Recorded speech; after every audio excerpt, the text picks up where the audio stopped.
Blog Talk Radio.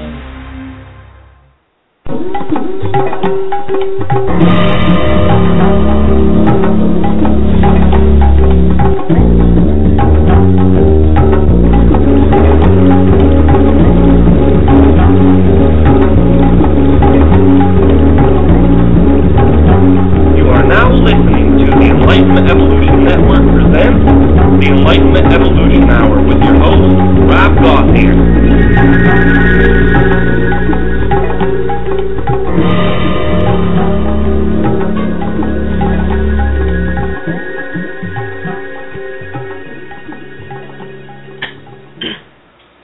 Hey everybody, this is the Enlightenment Evolution Hour with your host, Rob Gauthier, and tonight is going to be an amazing, amazing special night as we have a special co-host, Kalina Angel, and tonight we are also doing the TReb and Aridif first Wednesday of the month special channeling for all day. We're going to take all questions. If any of you guys want to call, it's area code 347-308-8788.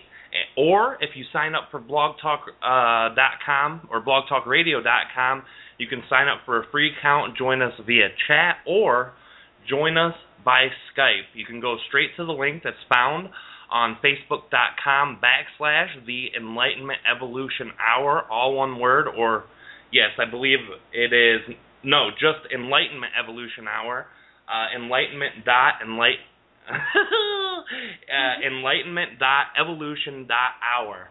And before we get started, just to let you guys know that this show is a part of the Enlightenment Evolution Network, and all views expressed by the staff members of this show and or any guest or caller that comes on is not necessarily a reflection of the network's views, but we do have a lot of views going on today because TReb and Aridif are coming in. But one of the views that I think is probably the most important of the century comes from the most beautiful, wonderful guest ever to have been on radio in the history of Everness, Kalina Angel from Friday night show on the Enlightenment Evolution Network, The Earth Experience with Kalina Angel. And for anyone who does not know about your show, we'd like to hear it from you as well as welcome. Thank you. Good evening, everybody. Always very, very exciting to be here. We see callers already lining up to talk to TReb and Aridif tonight, and we'll get to that in a while. Well, as you know, the Earth Experience is part of the Enlightenment Evolution Network also. I'm the host for the Friday night shows. We have incredible shows every day. But mine is, if you are curious to kind of tap into the Earth Experience, literally it is what it's called. It's about exploring our new fifth dimensional selves, or I guess you could say our newly found fourth density world that we are creating. If you are curious to bring your higher density self down into Earth, then this is one way to explore it. So we have all kinds of topics. It's inspired by everyone here. So if that appeals to you, join me on Friday nights, 9 o'clock Eastern Standard Time. Same time, same place as the Wednesday night show. Same number, 347-308-8788. And it is an amazing show. Actually, the last few weeks on your show, you have brought in TReb and or Aridif, or Aridif, as all people Everybody call calls them different names. And technically, we could just call him DNeb, because that's pretty much what the old style name for DNeb, isn't it? Yes, it is. And my question for you is, in that show, in the last couple of weeks show where you've had either TReb and or Aridif coming in and chatting you up, what was your experience with the connection and conversations that are taking place between them, the people, them and you and the people? Oh, well, it's just really deeply loving, and as many of us know, for those of you that are new to TReb and Aridif, You'll catch on a little bit later. We'll give a little bit more description. But, you know, TReb is extremely loving and lighthearted, and everybody that's listened to him knows, like, yes, and just off the wall happy. And Aridif is very loving, and he brings that extra bit of knowledge. So if you are the type that wants to just really dive deeply into things, then it's just a breath of fresh air. Aridif will go extremely deep into deep topics that it's just incredible. The things that if you're tired of hearing, some of what we would perceive the same old, even though we're still mastering it, For instance, we're still, I had a talk with one of our dear friends about, the topic of the law of attraction. Some people are like, oh, yeah, I know about that, but I want to hear some new stuff, something different. Then Aridif is definitely the little blue man to go to. And if you're wanting to experience that, high voltage blast of love, either one of them, TReb or Aridif will do. But if you really want a massive amount of love shot at you, TReb is more than happy to do it. He's literally, I always tease him and say, TReb, you have a bit of a human fetish, don't you? You just love humans so unconditionally. But seriously, they're both great. So why don't you, for anybody that's new, talk a little bit about who TReb and Aridif are? And I know some people could be getting confused hearing that Aridif is an ancient Pleiadian, and we're saying he's from Deneb. I think that would be fun to also get into tonight as well. Yeah, well, absolutely. TReb, for those of you who don't know, he's a fifth density entity who resides in the Capella star system, and in that Capella star system, it's actually a 4-star system. And what is amazing is that he is also part reptilian entity. So this reptilian energy is something that really either scares or excites people. It's either, hey, I never heard of a benevolent reptilian, or those stupid reptiles, and they get really upset. But either way, it can bring them into the information, which then in turn gives them a chance to explore their own desires, beliefs. So TReb is absolutely amazing. He is dear and close to me. I've been channeling him for almost 5 years, and I've been with him for 7. First 2 years, astral projected state, connecting to him. Aridif. Now, Aridif is a bit of an enigma wrapped up in a gigantic ball of love. He is amazing. We don't know a lot about his personal experience. He doesn't talk a lot about that. When we ask questions, he guides us back to our own understanding of what we know about ourselves. But Aridif is first initially spoken about by TReb throughout some of the oldest sessions available. He would refer to this being as Deneb Cygnus, and that's Cygnus. A lot of people, in my pronunciation with my southern accent, they say, sounds like I'm saying sickness. So it's Deneb Cygnus, and he referred to him as that throughout the entirety of the beginning of the connection. But during the very first book, Benevolent Reptilian Hybrid Humans, with Jefferson Viscardi, which is available for free download or donate as you wish on TRebChanneling.com if you're interested in knowing about TReb and his race and this specific piece we're going to talk about. Aridif came through, and the way he connected is he was being channeled by TReb. So just like I channeled TReb, TReb channeled Aridif, brought through the information. It was the most profound information in the entirety of the book. TReb's beautiful, his race is beautiful, but you could put Aridif's information and see how much higher the knowledge base was. Not necessarily the love vibration, because with TReb it's hard to equal his love center, but information was outstanding. And this was in the first couple years of my channeling. It was the very first book I had done with anyone. It was all done from transcription. We would go ahead and do the session, then they would transcribe it. And it was pretty amazing. And after that, he would come in once in a great while when we would request. It would take a few weeks for him to get. It was like booking a famous person. You had to get at least a couple weeks ahead in advance if you were lucky.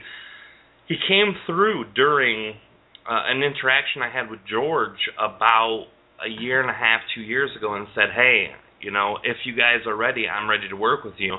Well, George had started his job, and his job took him elsewhere, so we never really got to go down that path. But once Kalina came on, she's been helping out with the show. She had been helping out with the TReb work for over a year by that point, and just randomly, while talking to TReb one night, while TReb was a guest on the Earth Experience, I think it was the reptilian, the one that actually covered the reptilian show, correct? Yes, it was the reptilian. I believe that was episode 3 or 5. But it was the one Earth Experience about reptilians. If you go to the Earth Experience with Kalina Angel Facebook page, you could scroll down and find the old link for the reptilian episode. And what this did is Aridif just comes up instantly and says, "Hey, I'm going to start working with you guys more intensely," and we were blown away. And ever since then, he has not left me alone. I've been working on conscious channeling, and since then, I've been able to receive information without going into trance, which has been amazing. I don't do that a lot publicly because the trance for me is more comfortable still. It allows me to get myself all out of the way. It allows the information to flow. But what's amazing, in the last 6-8 months that we've been working with Aridif more vigorously, and he was even appearing to us before that radio show, but that's when the tide had turned with full-blown, hey, you're going to connect to Aridif yourself, and you're going to be able to work with him type energy, instead of just TReb connecting to him for us and receiving good, profound information. That was the turn of the tide, and since then, I have been able to receive information in an awakened state, and Kalina has been able to receive information. Tell them the story about the paper towels, because this to me is amazing, and it is so profound. I just shared that with the other night, too. Yeah. Well, I'm able to hear Aridif myself. I even saw a very, very quick flash, a little bit of what he looks like. But so sometimes I'll pick up bits and pieces of information and conversation with Aridif. And the funniest thing that happened, I would be getting these profound bits of information. But one night I went out to the dollar store to pick up some, basic supplies, just get some of the basic stuff. And I was picking something up, and I was getting ready to check out, and I hear in my head Aridif saying, suggesting that I might want to pick up a roll of paper towels. Well, it kind of stunned me. I'm thinking, okay, there's this really wide 6th-density entity. What the hell? I must be going nuts. He's going to tell me about paper towels. So I called Rob. I said, can you just check in with Aridif? I just need to see it. I want a confirmation that I heard this right. Did Aridif just remind me to maybe pick up paper towels? And he's like, yep. I'm like, wow. But, it turned out it was, part of my highest excitement to really do I've been doing some deep cleaning around here in the house. Working on like the shadow work and all of that. So of course, whatever's around you reflects whatever's inside you. So I guess that was part of it. So to him, that's all connected, whether it was just paper towels or whatnot. But I just got the feeling that even if it was something mundane, he's just a part of our lives. Like TReb, he loves people. He taught the ancients too a lot, didn't he? He came and taught a lot of the ancients, imparted a lot of knowledge. But so it's really amazing. So don't be surprised if you guys hear something yourselves, because the one thing about TReb, Aridif, a lot of these entities, aspects of your oversoul, entities from your oversoul that really love you, trust yourself. You will hear it. Did you want to get into a little bit of the description of them? Well, before we do that, yes, actually, that's a good place to go. Because I see there are some new people in the chat room. Yes, absolutely. Describing them in a physical manner, you mean? Correct. Okay. Now, physically, and for me, this part doesn't seem as important as the energy or message, but for some people, they really enjoy. Yeah, it is. And Kalina's one of those people, and we always talk about that. She's always like, well, I want to know how many toes they got. And, that's something that's fun for her. And I appreciate and understand that idea. But for those of you who are interested in it, it is kind of a an amazing thing. TReb is huge. He's like 7.5 foot, almost 7'6" exactly. He's a big reptile. I mean, he's got blue-green skin, red dots everywhere, a tail that goes down to about the middle of the back of his knee. He's got sharp teeth, actually. His canine teeth are sharper than they're like any animal that has really sharp teeth, but his regular teeth are as sharp as our canine teeth. So it's kind of amusing in that way. He's got gigantic purple eyes. He is amazing. He's just a beautiful entity. He's got very soft skin, but it does have plates, kind of like, it looks like it's plated because it has dividing lines in between. Serrated is not the right word. But either way, so he's a beautiful entity. Aridif, now, I've only seen a small glimpse of him once, just like Kalina has. I don't know what it is about his energy where the physical part's not as accessible, but the way he would describe himself is less than 4 foot tall, very human looking in the face, human features, not exactly like a human, but for the most part. What we have found out recently is he does have 7 toes with a weird little round on feet. each foot. On each foot, yes. So they're more like a hand, which yes. I thought was cool. That's another funny story. We asked TReb, actually, in part of his knowledge, I think Aridif was being quietly amused by everything. TReb's beeping all this information, as we call it. He's all excited. And then, so Aridif has 14 toes in all, like, so 7 on each foot. And it's shaped, I guess, more like a hand, right? So all yes. spread out. And Rob got this flash of, like, Aridif having the ability to, like, if he wanted to, like, hang from a cliff. So he starts gagging.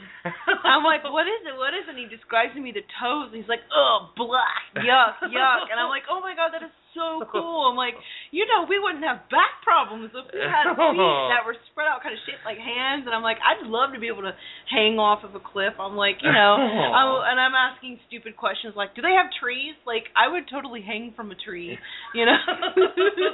So, like trying to ask, it's like, no wonder he's telling me about paper towels. I mean, I'll ask him something really deep, and then I'll ask him something stupid. Like, do you hang from trees? You know? So. Yeah, the toes weird me out a little bit because they're kind of weird I looking. think they're cool, but he has four fingers. Yep, he's got 3 fingers, purple hair, purple eyes. Slits in his eyes too. Yeah, his eyes are like TReb's. They're like in between a cat and reptile eyes. Yeah, very amazing. That's really it physically. I got to see him. I'll watch him a little bit more.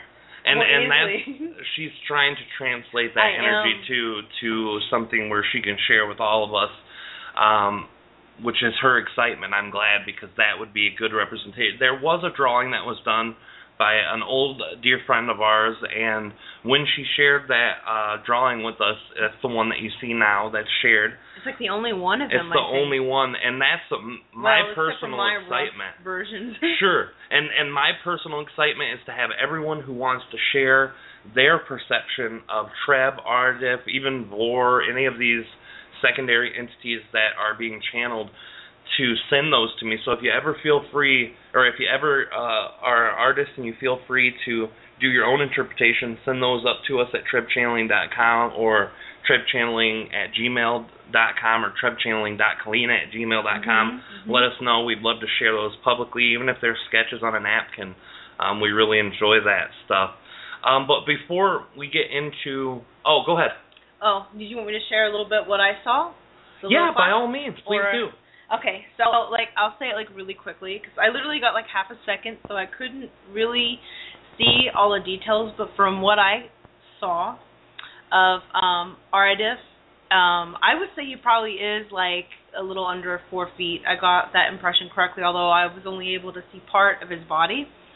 And so I describe him as he kind of looks like an anime character. He's actually very pretty looking. A little different from the depiction that I've seen, that we have the artwork that that you see now. If you see it flashing across the screen, some of you who are listening probably is up there.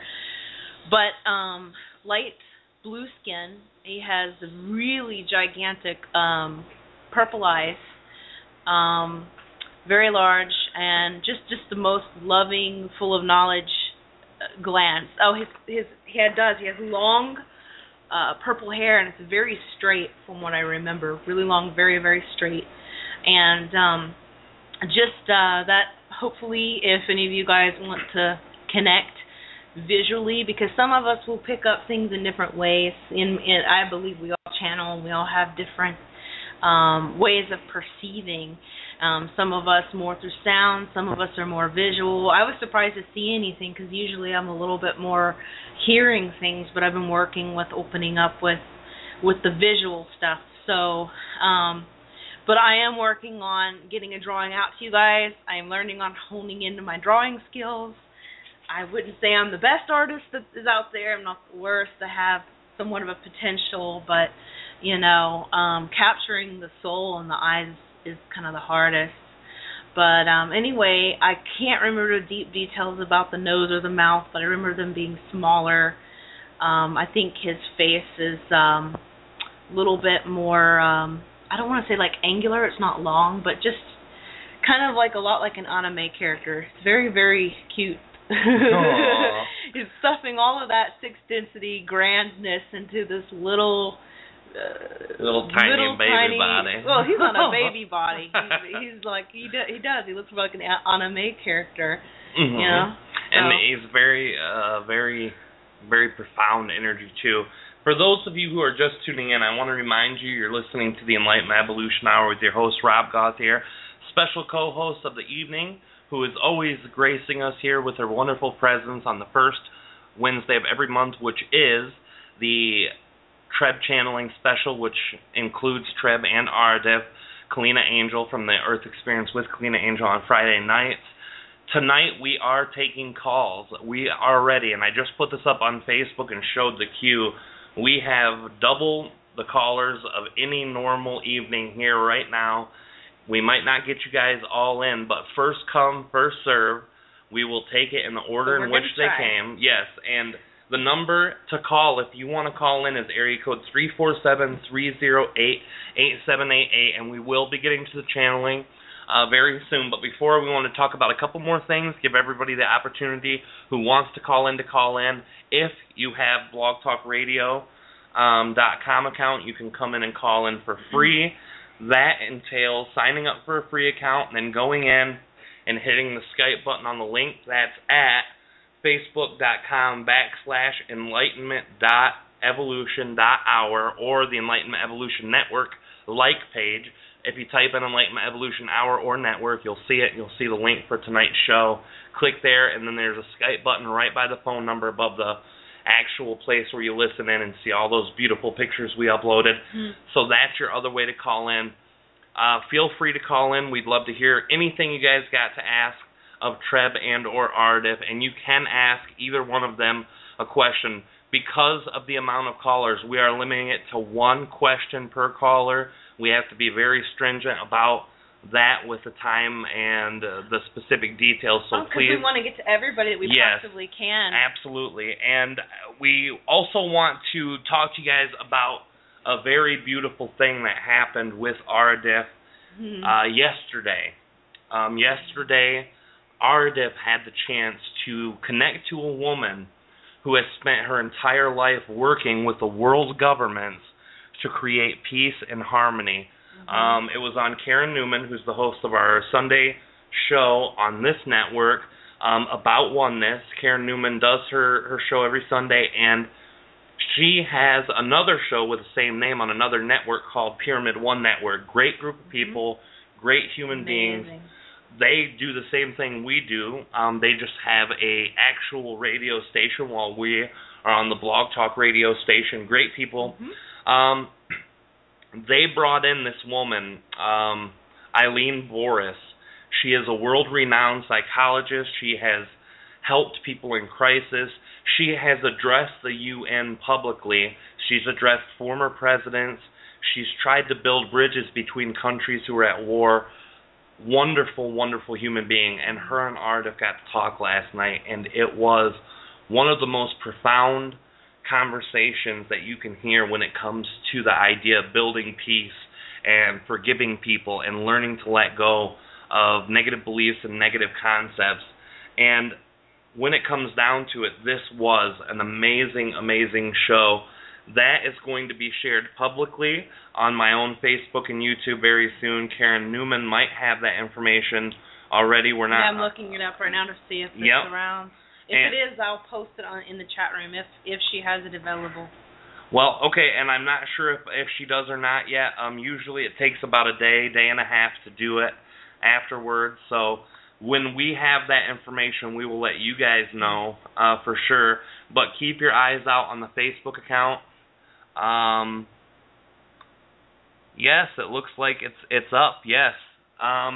This information, Kalina's going to be posting in the chat room. So for all of you who are calling in, who can go to your computer, you can go in and sign in to the Facebook Enlightenment Evolution Hour, which will give you the link to the show, and that link too is coming on both the Enlightenment Evolution page, the Enlightenment Evolution Hour and Network page.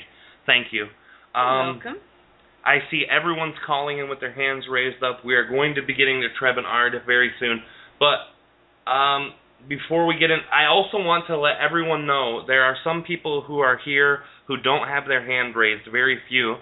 What you can do if you're on a cell phone is dial the number 1. This will show us that you have a question for TReb or Aridif. And don't worry if you just put your hand up, your timer doesn't go back. We know that you've been there the whole time. So hit 1. This will guarantee. If you're on Skype and you're not sure how to hit 1, the newer version of Skype's a little different from the older one, but the older one had a plus symbol on the bottom where you would hang up at, and then you hit that and brings up the dial pad. Yes, I think you can manually change that too. If you go down and click on that, you can manually change it. I can't, it's in the video. Oh, I see. No, that's her video. Oh, okay. All right. Yeah, sometimes they allow you to do that during that. But either way, we're going to let you guys know that we are here. We're going to be taking calls very soon. I also wanted to get your interpretation of the show yesterday, Clean, after you're done doing that too.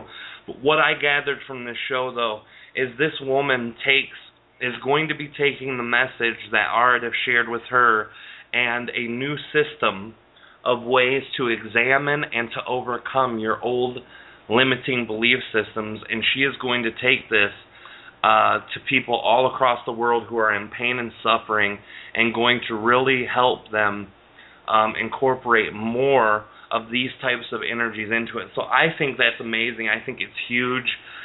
If she addresses the UN again, I'm imagining that information will go with her to the UN. So for Aridif and TReb to be represented in the United Nations is just huge. We do have that link for the show yesterday posted in the Enlightenment Evolution Network page and also in the Enlightenment Evolution Hour page very soon. So if you guys want that link for yesterday's show, it is a must listen to in my own opinion. The first hour, Karen and Eileen were talking, and I had a little bit of part of that conversation, but the second half of the show in the second hour was mostly me, and we want to let you guys know how important that one show was last night. And we see all the callers, and we see you guys hanging in there, and we thank you so much for your patience. We have 2 hours for our show, but I obviously don't channel that long. So what we do in the first portion of the show is talk a little bit about things that are going on, things that are happening, so that I will be able to come in, channel, and then spend a little time with you after the channeling's over. So this is why we are having our chat and conversation now. What about you, Kalina? What was your perception of yesterday's show? What did you take away from that interaction with Eileen and Aridif? Oh my gosh, there's like not even the right words to describe it. It was very sweet. I felt like I felt like Eileen was channeling in and of herself. She's very heart-centered, and so Aridif was really connecting into that. And as you know, he's a type 1. He's not going to tell everybody what to do. For anybody who finds, as one of our dear friends, Jessica, says Aridif to be a bit cerebral, he did crack a joke or 2 or 3 yesterday, and was giving some great ideas that I think you guys will find very interesting, very loving, very practical, full of knowledge, and it really was fitting very well with what Eileen was saying. And it's just really an incredible human being. The work that she's doing is just wonderful. And so the information that Aridif brought forth, they were literally clicking like almost like just they really gelled very, very well. Yeah, like dear old friends. And yeah. The thing for me that was amazing is that this lady never really had 100% understanding in a larger picture of channeling. I think she had a little bit of predisposal, probably some Abraham or maybe some Seth. But she was with the Dalai Lama, 6 times? Yes, she has met with the Dalai Lama personally that many times, as well as world leaders, presidents, everything. Yeah, she's exposed to all kinds of culture, although Aridif did joke, he said, maybe don't tell them so much that you got this information from alien from another world. And along those lines. You know? The jokes were amazing. Do you remember what the other one was? I can't remember off the top of my head. But it's probably because we don't want to have anybody we don't want too many spoilers, but I thought that was funny because I was like, they don't know. Well, one thing that I found amazing about that show yesterday was that Aridif came through and shared the 10-step process. And this is something that you've been wanting to share with the collective, and you've been working diligently on, and to make it a tangible... It's something a little bit more clear, because Aridif can get complex sounding, but actually, what he gets into, it can, I'm working on simplifying it, it can sound very complex, and so what I'm doing is Aridif and I are working on making it very easy, very simple, so you're not stuck in the mental process of it, because it really is about connecting into your heart, but it's also very practical, Yeah. It's because, Eileen had talked about, how can she bring across, forgiveness and understanding between all the different cultures, and how could they understand, the true meaning behind war, and how, how to deal with that. But this is a very good exercise, a 10-step process or another version of shadow working, as Aridif had called it before. We have wars going on within ourselves, so of course that would be expressed around us. We'll see that around us. If we are berating ourselves inwardly, that's definitely something we want to work on, because how can you really see in a true perception around you if you are at war with yourself inside? And so this is really good exercise. And it's not just about what's going on within you, but Aridif does have steps that you really see. You strip away the stories, as Aridif put it. But what was interesting is one of the things that he mentioned is for finding people with, what their perceptions would be from these different backgrounds and what are their stories, because it is true, we as humans, we connect to stories. But at the same time, we don't want to be run by our stories.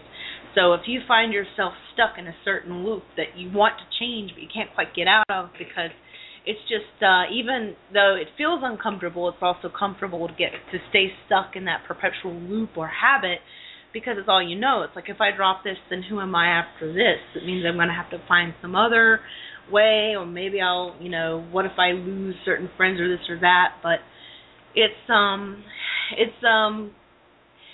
complicated. I know it sounds complicated, probably how I'm getting into now, but that's what we're going through, and we're going to make it available for Eileen.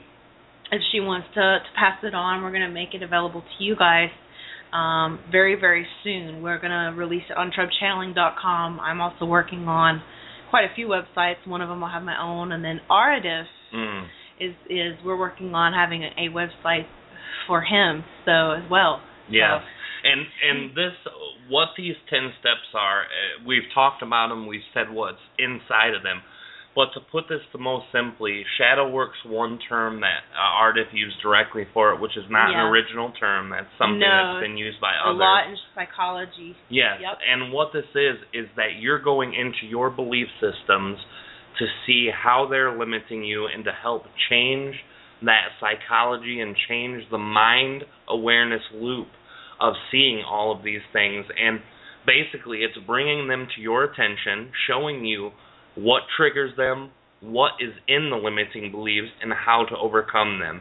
And this is probably one of the most effective exercise, and it's actually a TReb exercise. TReb brought this forward a few years ago, but Aridif came in, seen how well it worked with people, and tightened it up. He made it into a process instead of a generic terminology. So it's actually an amalgamation of Aridif and TReb. Oh, I didn't know that. Yes, actually. Absolutely. Yeah. Something, too, I want to let you guys know, for those of you who just tuned in, this is the Enlightenment Evolution Hour with your host, Rob Gauthier, co-host, Kalina Angel from The Earth Experience with Kalina Angel, Friday evening show. We have tons of callers, and the list is full. We are going to start the channeling in about 15 or 20 minutes. We're going to play the announcements, which are about 8 minutes long, and right after that, we're going to get right into it. Before we go to the announcements, I want to let all of you know we're not going to take calls unless your hand is raised in the queue. And what that consists of is you hitting a number 1 on your cell phone, or if you're on Skype, you have to go to the dial pad and manually hit the button 1. I don't know how the new Skype is set up, and I don't know what version any of you have, but the old version, or the second to oldest version, there is a plus sign on the bottom of your screen. You go down, because I see 3 Skype callers and none of them have their hand raised, and I know for sure that at least 2 of them want to talk. So we'll probably take you guys, but to let everybody know, to hit the plus sign, it'll bring up an option that says show dial pad, and then you hit that, and then you hit the button 1, or you can manually type the button 1 once the pad comes up. But we need to get everyone who wants to ask a question to raise their hand so that they have the ability. Some people call in because they don't have internet, and that's the only way they can listen, and they don't want to ask questions. So we have to know that you directly want to talk to TReb and Aridif. So hitting number 1 shows us that you want to. We've got probably 40 callers at least, and yes, we've got several callers, and by doing that, we've got some very wild and amazing, interesting comments going on in the chat room too. So if you guys want to go there and check it out, that's amazing. Hitting that 1 will let us know. We are going to go to our break. This is the Enlightenment Evolution Network, the network that sponsors the show, the network that I have founded, the network that me and Kalina run, the network that me and Kalina own, and the network that shares all of this beautiful metaphysical concepts, New Age concepts, and even into the conspiracy stuff for those of you who resonate with that. Every journey is valid, and we have shows that go into all journey, all visions, and all concepts of this. So what we are going to do is we're going to play these announcements, and when we get back, we will start to connect to TReb and Aridif.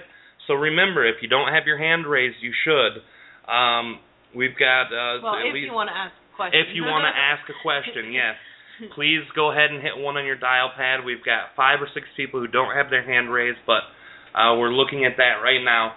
Here is the announcement. Enjoy Karen Newman from Sunday's show about oneness as she does the weekly announcements for the Enlightenment Evolution Network. Thank you, guys. Hi, this is Karen Newman from the show About Oneness, and here's what's coming up on the Enlightenment Evolution Network 1 and 2, starting on Monday, November the 3rd, until Sunday, November the 9th. Simply put, Rob Gauthier, founder of the EEN and the host of the show that started it all, the Enlightenment Evolution Hour, has put together the greatest metaphysical radio network ever. 7 days a week, we have shows that will aid you on your path to enlightenment, evolution, and ascension. On EEN1, Mondays at 6:30 p.m. Pacific Standard Time, 9:30 p.m. Eastern Standard Time is Heart to Heart Talk Radio with your host, Daniel Scranton.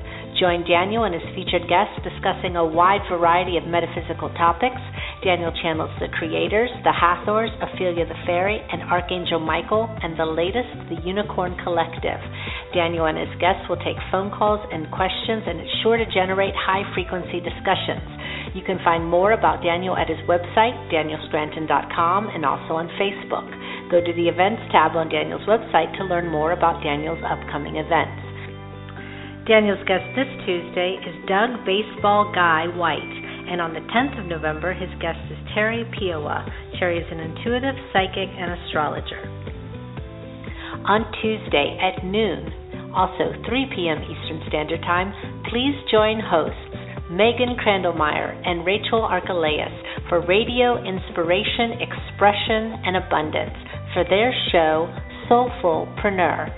Spiritual business specialists Rachel and Megan will bring you inspiring conversations with people who are living their soul purpose.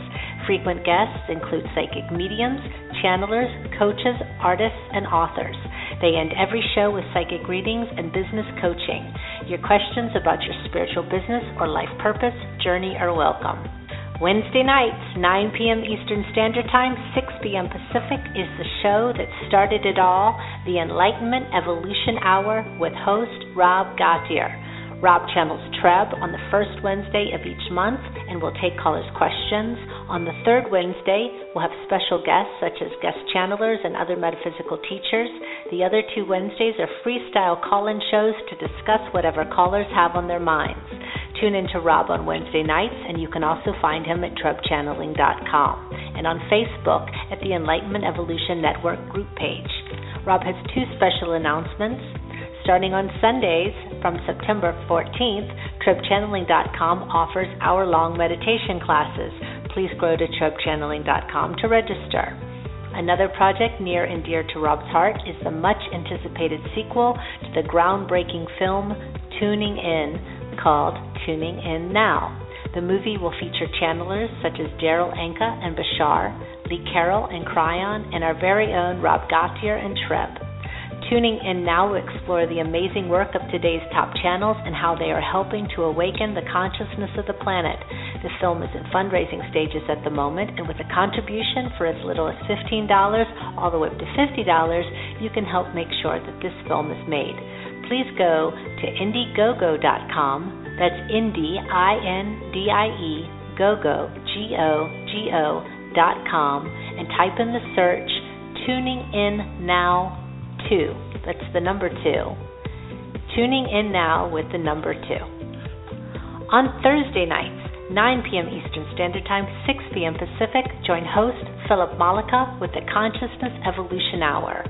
Join Philip and his special guests and co-hosts as they discuss the shift, ascension, timelines, metaphysical concepts, and the 5th dimension. Find Philip at the Consciousness Evolution 2.0 group page on Facebook and on YouTube. On Friday, The Earth Experience with your host, Kalina Angel, 9 p.m. Eastern Standard Time, 6 p.m. Pacific. The Earth Experience explores our soul's expansion through our human experience on Earth. Kalina will help you to navigate and expand through the exciting confusions that we are manifesting as new 5D beings. On Sundays, 2 p.m. Eastern Standard Time, 11 a.m. Pacific, is my show, About Oneness. About Oneness is a weekly radio program focused on celebrating the ongoing conscious awakening of our planet and our realization of oneness. I'm an American originally from Charleston, South Carolina, now living in Europe, The Hague, the Netherlands. I'm an integrated channel, medium, Reiki master, and metaphysical teacher. I have a varied and diverse background, including that of being a singer, dancer, writer, as well as working in the sport, nutrition, and fitness world. As a channel, I bring forward the information of my non-physical guides called Theos, whose message is always that of oneness and unconditional love. This show for me is about integrating all of my experiences and following my highest excitement, which is tapping into the truth of the universe.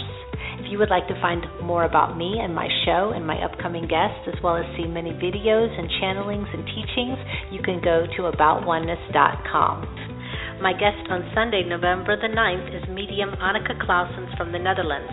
Annika attended the world-renowned Arthur Findlay College in the UK, and as a mentor, she has Mavis Patilla.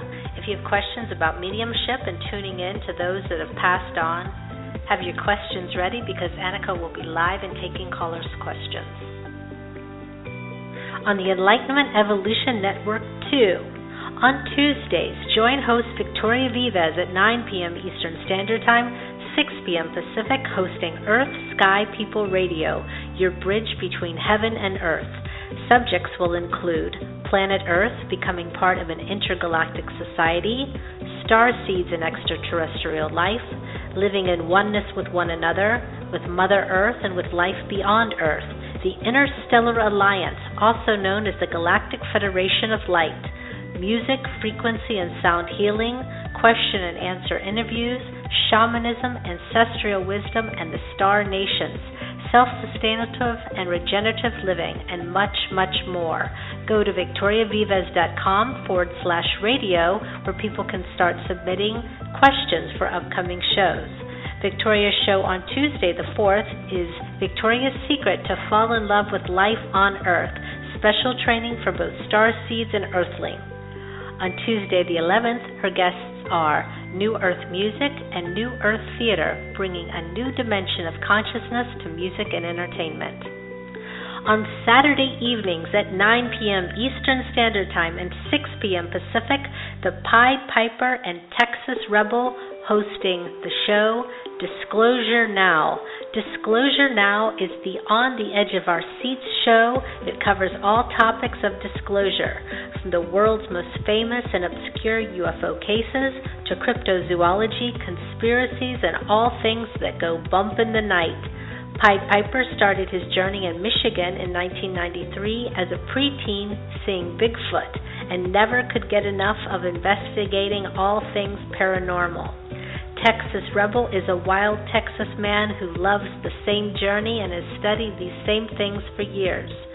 Join them as they cover all things in the human experience that just cannot be answered by anyone.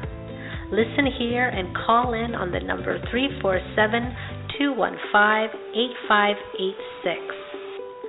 Coming soon on Sundays at 4 p.m. Eastern Standard Time, 1 p.m. Pacific, The Resonance and Tension, hosted by Soul and Neil Gar. The Resonance and Tension show is dedicated to all things frequency and vibration. They will showcase conscious musicians who infuse frequencies into their music and have set out to uplift and raise the vibration of humanity through their music. They will have in-depth discussions with various artists about their passion, purpose, and personal journey that led them to where they are now. Additionally, they will routinely have guests on the topics of free energy, technology, and other quantum modalities and technologies that are coming into existence now. The Resonance Intention is a platform for artists, musicians, and inventors to increase awareness of their personal approach in order to contribute to the paradigm shift we are currently within. And remember, you never have to miss any show on the Enlightenment Evolution Network 1 or 2. All shows are available to listen to again immediately after they air on playback. All right, back to the show. All right, everybody, that was the Enlightenment Evolution Network announcements. For those of you who are just tuning in, this is the Enlightenment Evolution Hour with your host, Rob Gauthier, special co-host, Kalina Angel, from Friday night, Friday evening show, 9 p.m. Eastern, 6 p.m. Pacific.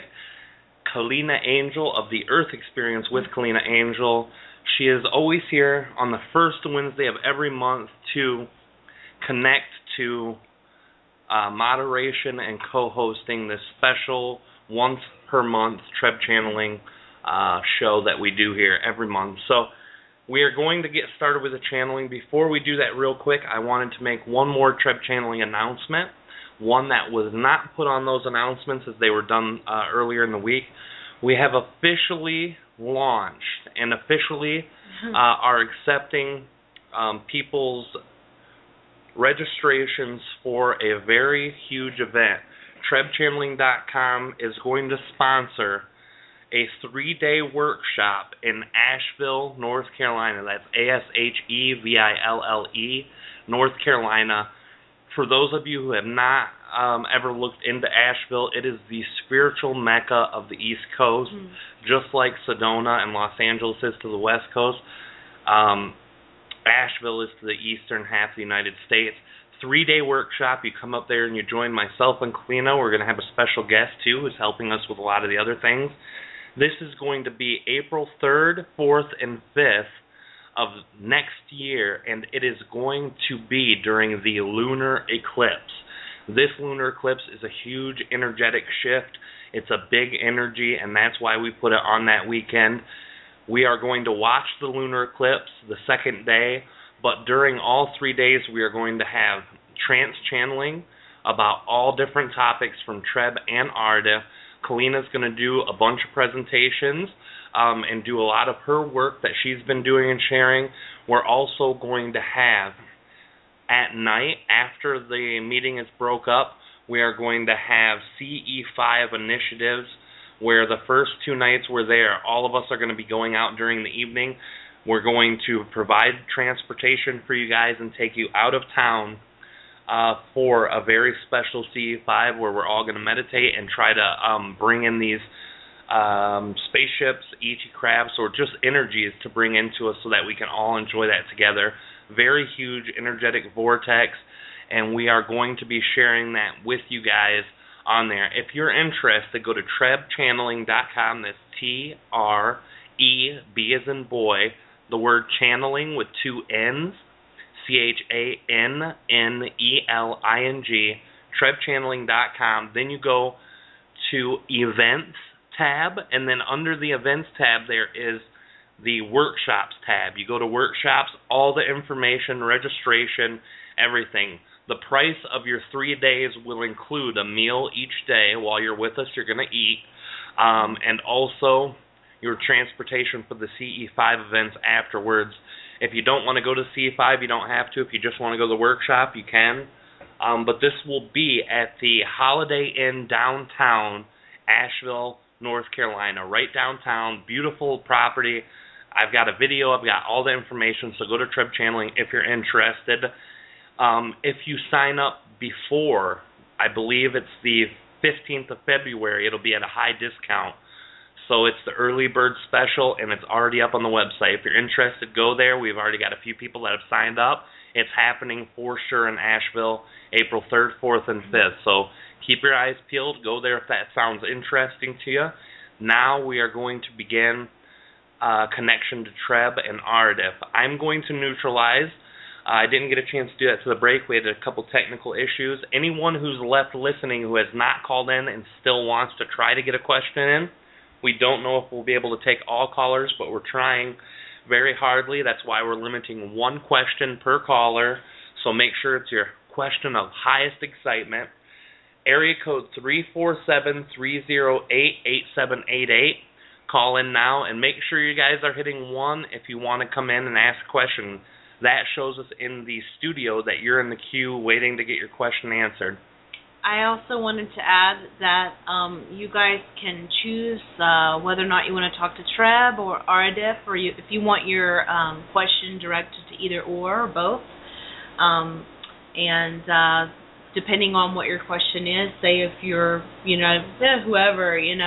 whoever it feels resonant, I guess, to answer that, we'll answer it. But feel free to specify. TReb and Aridif have expressed to us many times that if you have a preference, it doesn't hurt their feelings or anything like that.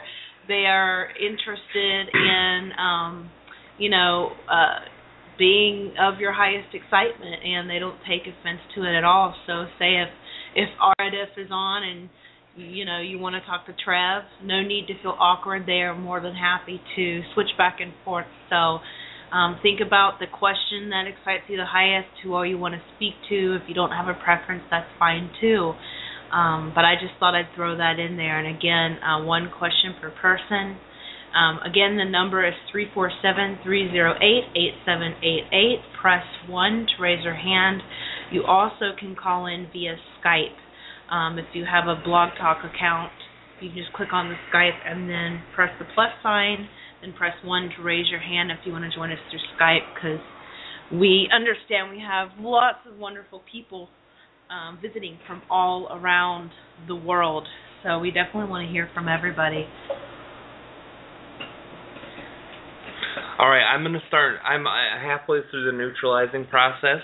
Kalina, can you explain to them about the breathing, about the toning, and about how it benefits them to either ground or breathe with us, and maybe a quick grounding technique if you're aware of the one that TReb shares most frequently?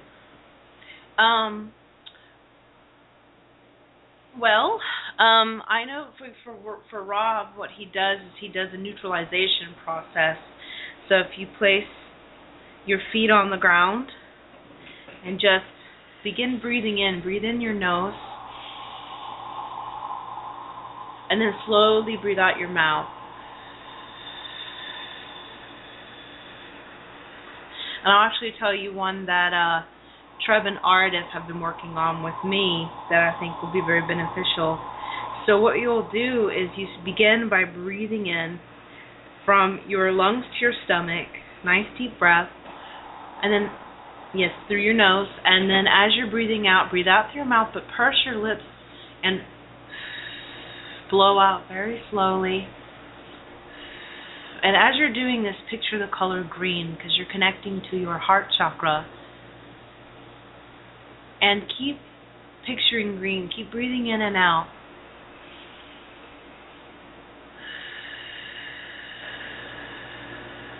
Picture green. And this helps to let out the nervousness. This is one of the things you may begin to feel tingling on the bottom of your feet.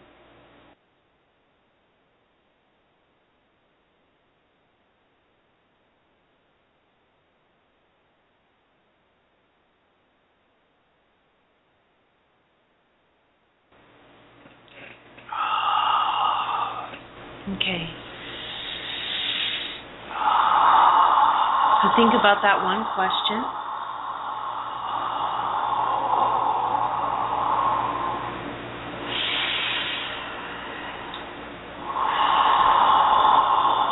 Keep picturing green. Feel the tingling on the bottom of your feet.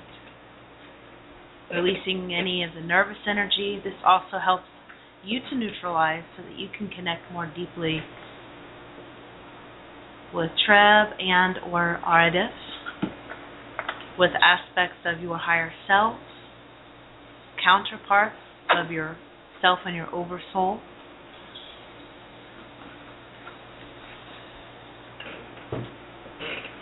And this is a safe space.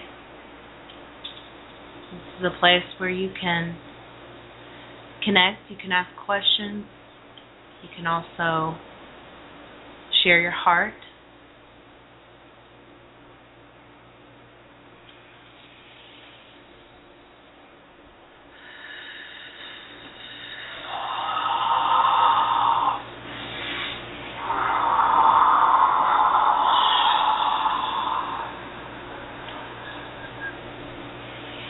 Soon you're going to hear Rob toning.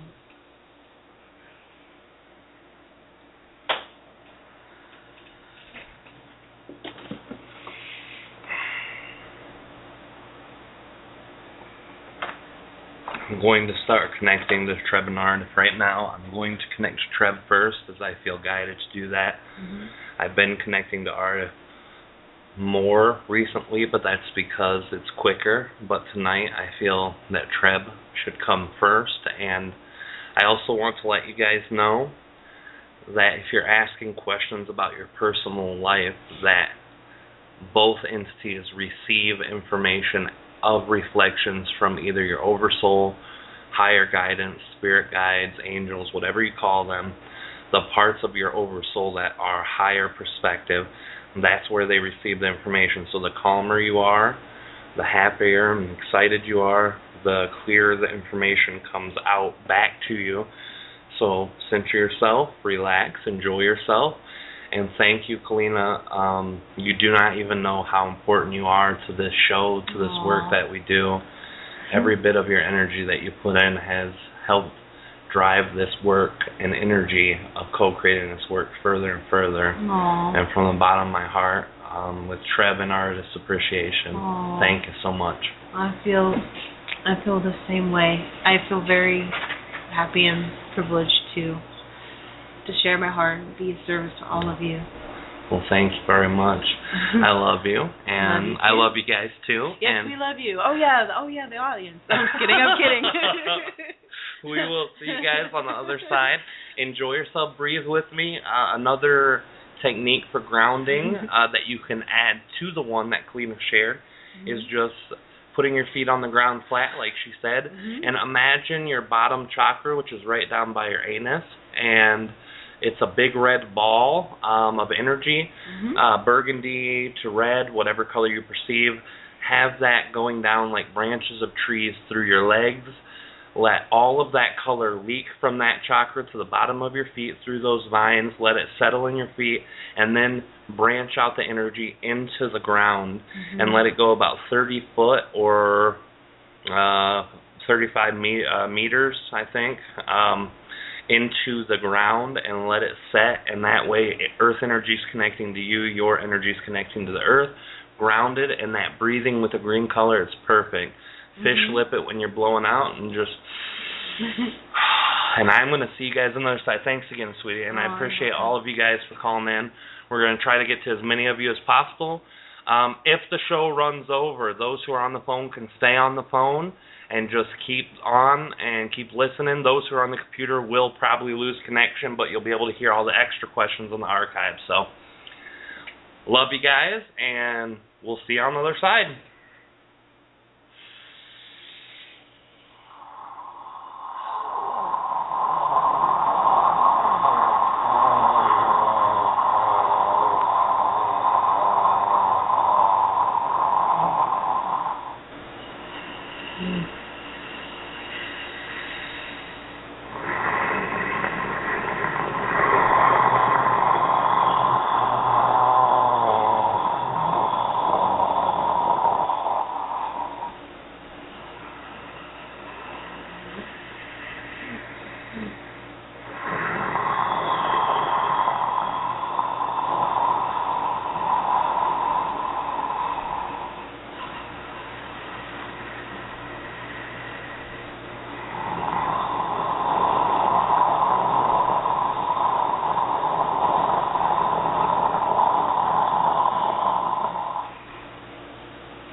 Good evening, Kavina.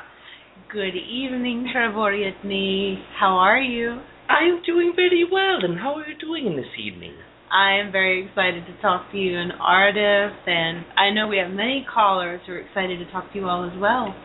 Yes, before we get to the callers, what we wish to express to you in this day, first of all, besides the great gratitude for connecting to you and all of you who are calling in this day, we wish to express to you that in your earth journey as of late you have noticed that in the last 1 year of your time there's been difficulties, energies to overcome, adversities, and through this adversity, if you have found the other side of this adversity in this moment, you have also found the great green pasture that was on the other side. Although it is a common expression upon your planet that the grass is greener upon the other side, and this is meant to keep you away from straying too far, what we suggest is that anywhere where the grass looks most exciting, to please lead yourself in this way. And as you are coming down from any adversity that beat you physically or hurt you in a mental, emotional state, and you are seeing the benefits of the pain or overcoming of these specific belief systems that you have carried, what we wish to say to you is congratulations. We are very happy that you have learned through your experiences and that all of you are letting go of resistance to a very high degree. Before we take questions, I will connect to Aridif in one moment as he wishes to share something with you as well. One moment, please.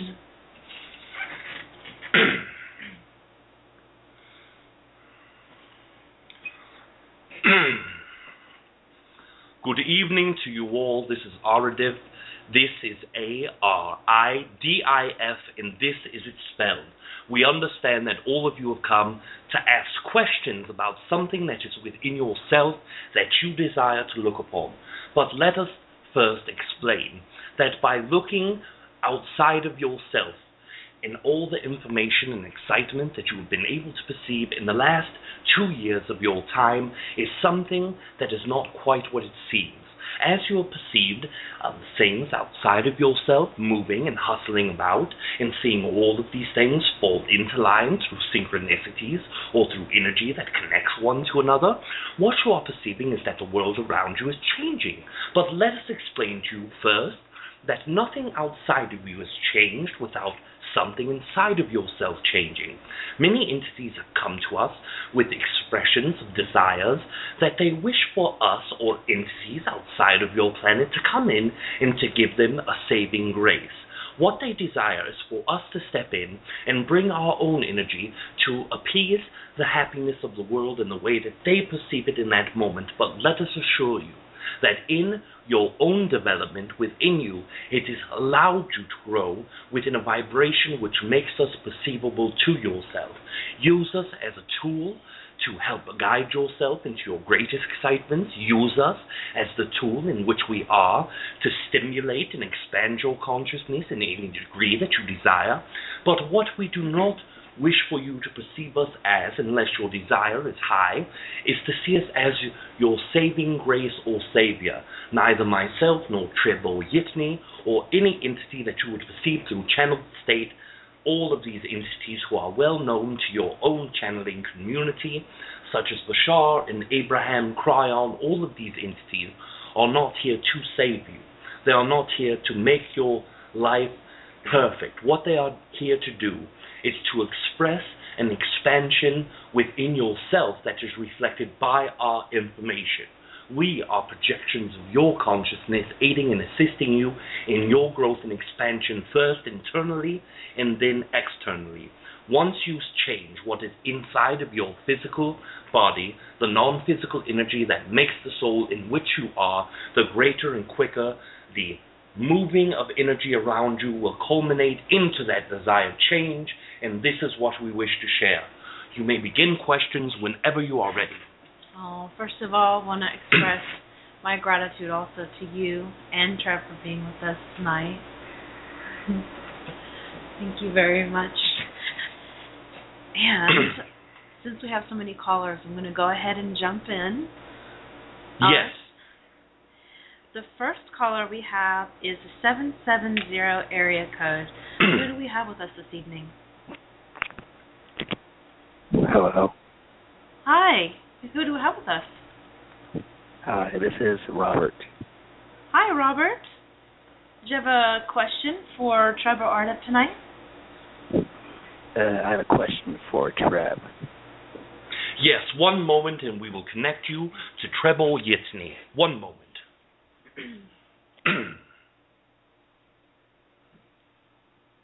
Yes, good evening, Robert. Hello, TReb. It's nice to speak with you again. Yes, it is always very exciting to speak to you as well.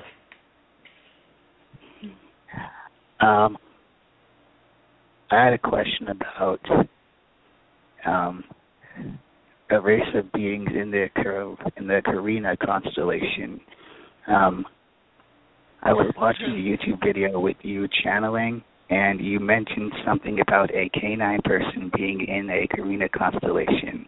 And I had a confirmation from Osiphus that there is indeed a three-dimensional civilization of canine-looking extraterrestrials that reside within the Carina constellation. I was wondering if you could tell me something what you know about this race, because I have connections with them. Yes, we are very aware of your connections, as your oversoul leaks much information and energy on the external portion of your energetic aura. We understand that your own energy is highly connected to this race. Let us express to you what we are aware of. These specific entities reside within a star that is quite dim in the Carina constellation, and in their energy, they are within a star that is very similar to your Earth star, but approximately 3 times larger. They are on the 5th planet within this area, within this solar system. There are 2 moons that go around the planet. None of them are quite as large as the moon upon your own planet, but they are still very beautiful to look at. One of these moons incorporates very basic second density life. It also incorporates the first density elementals, but bacteria is beginning to grow in very small tree-plants, if you will. Much of the rocks that begin to make oxygen in your primordial Earth. And in this expression, the entities that are of the 3rd density nature, that reside on the planet and not on the moon, these entities are coming into the very first portion of their existence in creation, and what they are much as your primitive humans once were. They are now beginning to go through their hunting-gathering stage. They are learning to communicate verbally. They are also learning to co-create experiences with one another in tribal connections, and they are also being benefited by those who are of a human race. Much as your race, much as the entities that you would perceive to be Pleiadian, or the stereotypical Pleiadians, the ones that appear to be perfect humans by human standards, these entities are working very closely with them. They are teaching them the desire to kill, the desire to harm, is not necessarily one that is very usable. And in this specific energy, once they are able to shed the feelings of violence, and once they are able to shed the feelings of need to attack one another, that they are able to recommunicate and recommune with more than one tribe at a time without worrying of warfare. And these entities are very connected to humanity's energy, as you are both sharing the very early stages of similar evolution. These entities appear to be much as a human bipedal physical body with 2 legs and 2 arms. They are moving with 4 fingers and 1 thumb, so they are having 5, but they are also having what you would call on your animals, your dog animals, as a dew claw. And this is a hook that comes from the base of their wrist into the palm area and is used to help grip, having extra grip. Their trees are not like yours in the way of bark, but they are very sturdy wood, much as perhaps very hardwood within your planet, such as the oak, they are able to use this dew claw in concert with their fingers and hands to climb trees. They are very good at climbing, and they are very accepting of communication with the human entities. There are still attacks that happen when the Pleiadian entities come in. Some of the tribes will throw what you would call a primitive weapon, perhaps a spear, at their ship, but this does not affect the Pleiadians. They are very understanding of this. And this is what we have for you to share of the K9 Carinian entities. Oh, I love how you give all the deep details, including the physical features, Trev. That's great. Yes, Aww. it is very exciting for us. And I want to thank you, Robert, for your call, and we love you very much. And thank you for your question again. The next caller we're going to take is from the 631 area code. 631, who do we have with us this evening? Hello. Hi. Hello. Hi. Hi. Hello. Hello. Who do we have? Yes. Claribel. Gabrielle? Claribel. Oh, okay. Did you have a question for Treb or Aridif tonight? Aridif. Yes. One moment, please, and we will connect to him. Sure. Good evening. We know that you are here with questions. You may begin when you are ready. Okay. Hello, Aridif. How are you doing? I am doing exceptionally well this evening, as are you, as we feel your excitement. Okay. Thank you.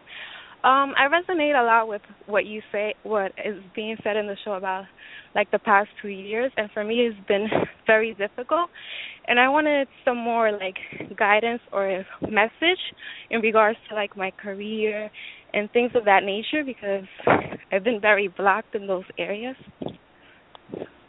What is your greatest excitement? First of all, we must ask you this, as nothing else will be as important as this question.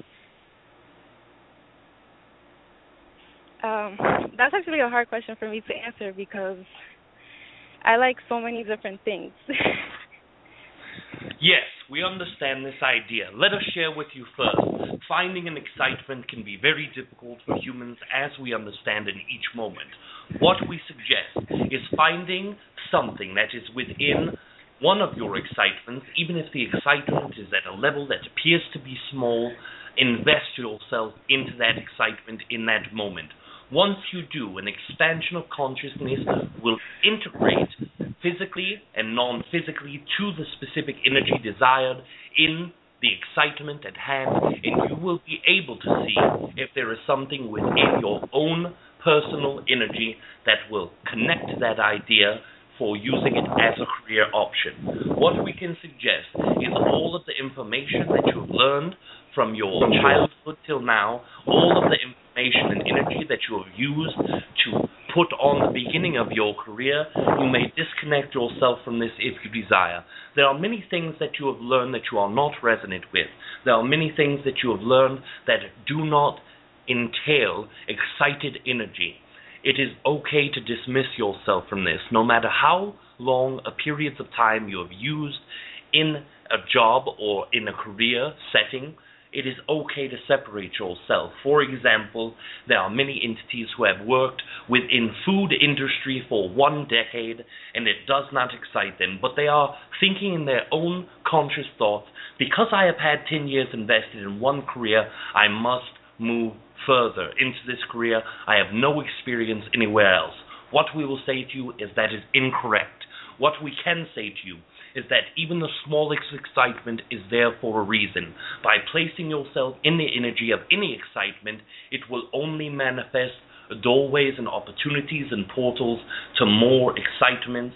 And in a career setting, excitement is the number one way for success.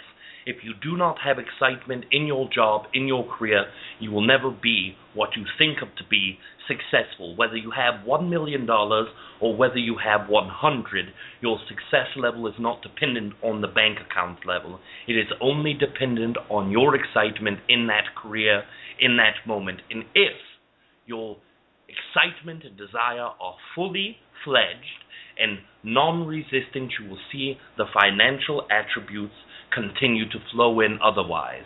We are very appreciative of your question, and by using your excitement, even at the smallest level, you will find something that resonates more than what you have dealt with before.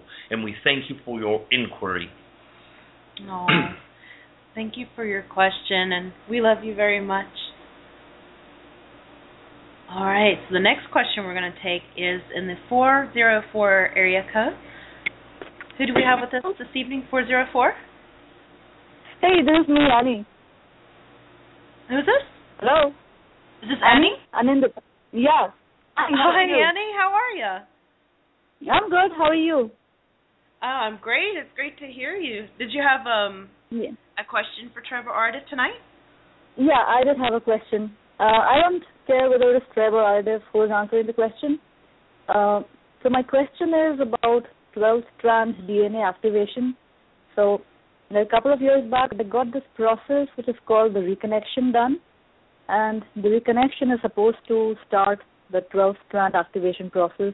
And I was just curious as to my progress in the 12-strand DNA activation, if it was initiated, if it is done with, or, what stage I am in. Yes, what we can tell you of this is as we feel your energy, you have begun to activate portions of your DNA. Now let us explain to you that there have been many teachings upon your planet that offer the only answer to activation of DNA. All of these teachings are incorrect. There is no one answer to any question. There is no one solution for all problems. What we can tell you about activating portions of your DNA is this. You have 12 separate DNA fixtures within your own DNA. You also have the ability to have multiple strands of DNA. Instead of the double helix version that you have now, you are able to have more complex DNA. 12 different races have blended their DNA to humanity, and what happens is through excitement, and excitement is what?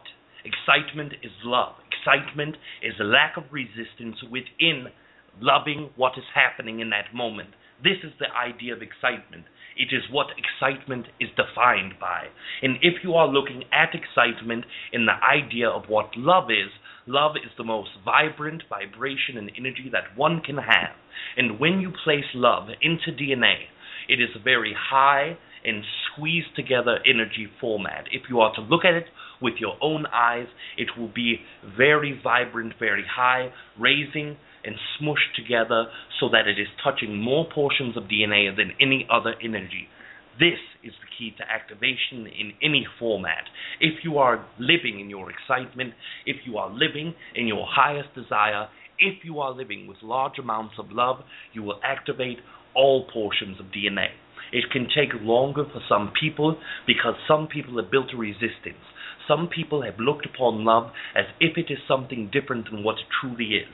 Definition of love for many humans is much different than creator love energy.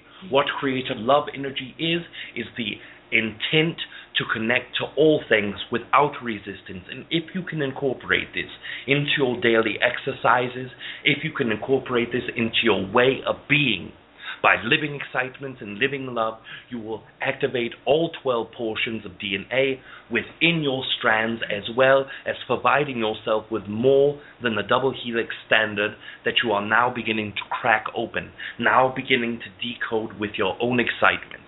What we can tell you is you are activating many portions of your DNA when you are living in your excitement. When you fail to step forward into your excitement in those moments, you are not giving the DNA the attention that you desire with vibrational energy. And we do not mean that you are ignoring portions of physical body or anything to this degree. What we are saying is when you do not step, when you do not act upon your excitements, it does not give the chance to give much of this love energy to the physical portions of DNA so that it may activate at the highest optimum rate. Thank you. Okay. So, did the reconnection procedure do anything with the DNA activation, or? Yes, what this is an activation within itself. love energy, as it touches multiple portions of DNA, will excite the portion in which DNA and energy interact. The more intersection lines that you have with the DNA, the more portions become excited, the more portions morph, and the more portions that are opening up other portalways for connections of the DNA itself. This is the mechanics of it on the most simplest level that we can explain. There are much more properties to this, expressing portions of BBA consciousness, which is something that is highly advanced to get into the less than 1 hour that we have. We will express more of this as we share information with BBA interaction on subatomic level, particle interactions with all energies, especially that of the DNA replicated love energy transference, if you will. Yeah. Thank you. I want to thank you, Annie, too, for your call. And I just wanted to make the quick observation that, the previous caller was wanting to know more about how they could connect with what they want with their career, that following your excitement, connecting with your love, just doing that also helps to activate that 12-strand DNA. So I found it very interesting that they sound like two entirely different questions, and yet she is in her own way, the previous caller, also seeking to activate her DNA as well by following her highest excitement. This is correct, and we applaud you for seeing the connection, as all things that are introduced into love and excitement are connected, and they are connected by the highest vibration available to physical reality in your environment and in my environment alike. We thank you for this idea, and you are loved. Oh, you are loved too. Well, thanks again, Annie, and it's always a pleasure to hear your voice. And the next phone call, or the phone caller, if you will, we're going to take 480. Who do we have with us this evening? Hi, Kalina. This is Grant from Arizona. Can you hear me? Hi, Grant. How are you? Good. Can I talk to TReb, please? Absolutely. Yes, one moment. We will connect you.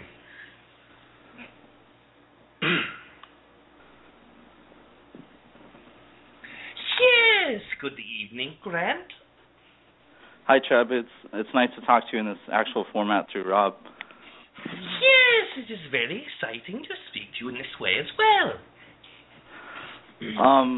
As you know, my affinity is being restored now, and I was wondering what kind of Vimana you wanted me to visit your physical planet with. What would your highest excitement be? In this question, we are not sure exactly what you are meaning of connecting in the specific vibration. What are you specifically meaning in the idea of these words? We are not sure of the definition of these words. Oh, if I come to visit your planet, since I'll be in the free state with all the DNA activated, what preferable way would you have me to visit your planet in physicality? Yes! What we wish to express to you is that if you desire to connect to us upon our own planet in an astral projected state, what we can offer you is that the host is connected to many stars in which his own vibration was very resonant, and he strings them together in a sound vibration mantra. This mantra, by expressing one after the other in a specific sound vibration, allows the energy to coalesce. It allows him to be within his own excitement, and this was the mechanism of his connection during the original states. And while he is doing this, he is projecting himself into what appears to your own planet to be the constellation of Aragai. And in this constellation of Aragai, he is well aware of the physical mappings of the constellation, and through his awareness of the geometric patterns and the geometric shapes, which also lends energy to the connection process, he looks upon the star that is Capella and zooms into this, and in that way he was able to project himself. But in the way of other means of connection and other means of transportation of consciousness, whether it be in a physical state or a non-physical state. What we can express to you is that if your excitement is high enough, if your intent is placed to connect to our race in any way that you desire to come, in any way that you desire to interact with us, we are always willing to accept and to reconnect to all of you. We are very fond of the human energy, and we are all very excited to co-create with any of you. Oh, and TReb, I understand that you and Rob had come up with a short chant or mantra. Would you mind singing one line of that for us? Yes! One of the ideas or the mantras that the host has made is the idea, obviously, having the star that represents our connection, Capella. We will share one line of this with you within an amalgamative voice of myself and the host. One moment, please, and we will connect to the sound vibration. Capella. Yes, and when you place more stars with this in your own, the host is chosen, Theta Tauri, Aldebaran, even the planets of Venus and Jupiter, amalgamating them into Venus-Jupiter, and once he is amalgamating all of these sounds, placing them in a specific order that is most resonant for himself, as well as my own connection to him, he makes a specific mantra in which he is shared in a public format, where if any of you are willing to play this within your radio or to sing this with your own voice, it will always connect my own energy to yours. Perhaps it will not be in the same degree in which I have connected to the host, as each individual representations of your own excitement will allow or depend upon the specific amount of energy in which I connect you with. But if your resistance is very let go of, and if your excitement is very high, the more consciousness that I can connect you with this. And if you use the host mantra that he has specifically given and shared with the public, this will always allow a portion of my consciousness to connect to you. Oh, perhaps we should get another recording going. What do you think, TReb? Shall we release a new one soon? Yes, perhaps the old one is put upon technology that is less advanced than the one in which you have now. So perhaps clarity of sound and vibration can help assist others in finding their excitement to connect to us. Yep, and maybe we can get one out for Aridif as well. What we wish to do is, if your willingness and excitement is there, to help the host within the mantra so that there is more pretty voices and sounds coming with it. Absolutely. Yes! We are very excited to hear this. I'm normally very, very shy about sharing my voice, but I will definitely do that. Yes! All right. Well, that was very exciting. Thank you so much, Grant, for calling in. Who knows? You set your intention, too, in your dream state tonight. That's also one way to visit TReb as well. Yes, it is a very powerful way. If you lay down and you clear your body and relax from foot to head, and then repeat the intent, I wish to connect to TReb, or Treboyitni, or the green reptilian friend, whatever your word for me is. Some are perhaps less offensive than others in the human perspective, but I am appreciative of all of them. If you are connecting to your intent to connect to me, I will be there within your safe state. Aww. Thank you so much, Treb. Yes, and thank you as well. All right. Shall we take another caller? Yes, as many as you have. Yay. Okay, so let me see who's next in line here. Okay, we have a 602 area code. Who do we have with us this evening? 602? Yes, I am here. Hello, Kalina. My name is Chris. I'm calling from Arizona. How are you doing? Hi, Chris. Another Arizonian, I'll say. That's awesome. Talking about synchronicity, right? Yes, absolutely. It's really good portal over there, too. So, welcome, and do you have a question for TReb and or Aridif? Yes, I have a question for TReb. Yes, we are here for your questions. Hello, TReb. How are you? I'm doing very well, and how are you doing this evening? Oh, very good. Yes! My question. Okay, my question is, why are camels so fresh? What is the question? Oh, why are camels so fresh? Always had a life. Yes! So why are camels so fresh? Yes! The great resonance that you have with them are upon many levels. If you look at the idea of what fresh is, the excitedness within this, it is always something great to find this reason within yourself. When you look at your childhood of visiting camels within your zoo, you will find out that the freshness comes from yourself. And we are very excited to camel connect with you this evening. All right. Well, thank you very much, Chris, for your call. We will take 310, although I think kitty cats are pretty fresh. They're really cool. Very yes, and the host believes that dogs are very fresh as well. Dogs are definitely fresh. Okay, so we will take 310 is the next one up. 310, who do we have with us this evening? Hi, Colleen. It's Sharon McCormick. Hi, Sharon. How are you? I'm great. How are y'all? Oh, we're just really, really having a good time, having a blast. Yep. Well, this isn't the question I called in with, but I'm being pushed from the other side to ask it. So either Aridif or TReb, whoever wants to take it. Earlier this year, TReb brought through my oldest typer daughter, Shay, so I could talk to her. And she recently introduced me to a 10-year-old Atlantean girl named Maluka, Maluka, who apparently is one of my oversoul counterparts. And I just wondered if either one of them knows anything about Maluka. Yes! One moment, please, and we will connect to Aridif, which has more insight, perhaps, on this idea.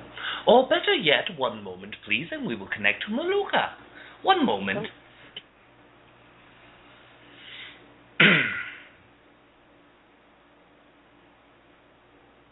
Greetings, Cher. Hello, Maluka. Wow. This is unexpected. How are you doing? I'm wonderful. How are you? I am very excited to be here tonight. Wow. I've been working on a story about you, and I was hoping to get a little insight from the boys, but this is great. What I want to share with you in this moment is that our connection goes much further than this existence. When you are co-creating your experiences with the entities that are pushing energy and information from the other side, there is always an expression of excitement that comes to you. And in your sleep state, you have been aware of times that are in desert regions long ago. And in this sleep state, when you are dreaming of this is one area where I was able to visit you physically in your desertous region, in the planet, now the area that is south in Africa. I was able to come and connect you physically in that lifetime. This was maybe 7,200 years of your time ago. And in that specific time range, in that specific connection that we shared, I was always able to send love to you. And I want to let you know of that connection. When you look into this connection more deeply, you will find out more, not just about our connection, but about yourself. And I wanted to share this with you. I am always sending love to you and with you.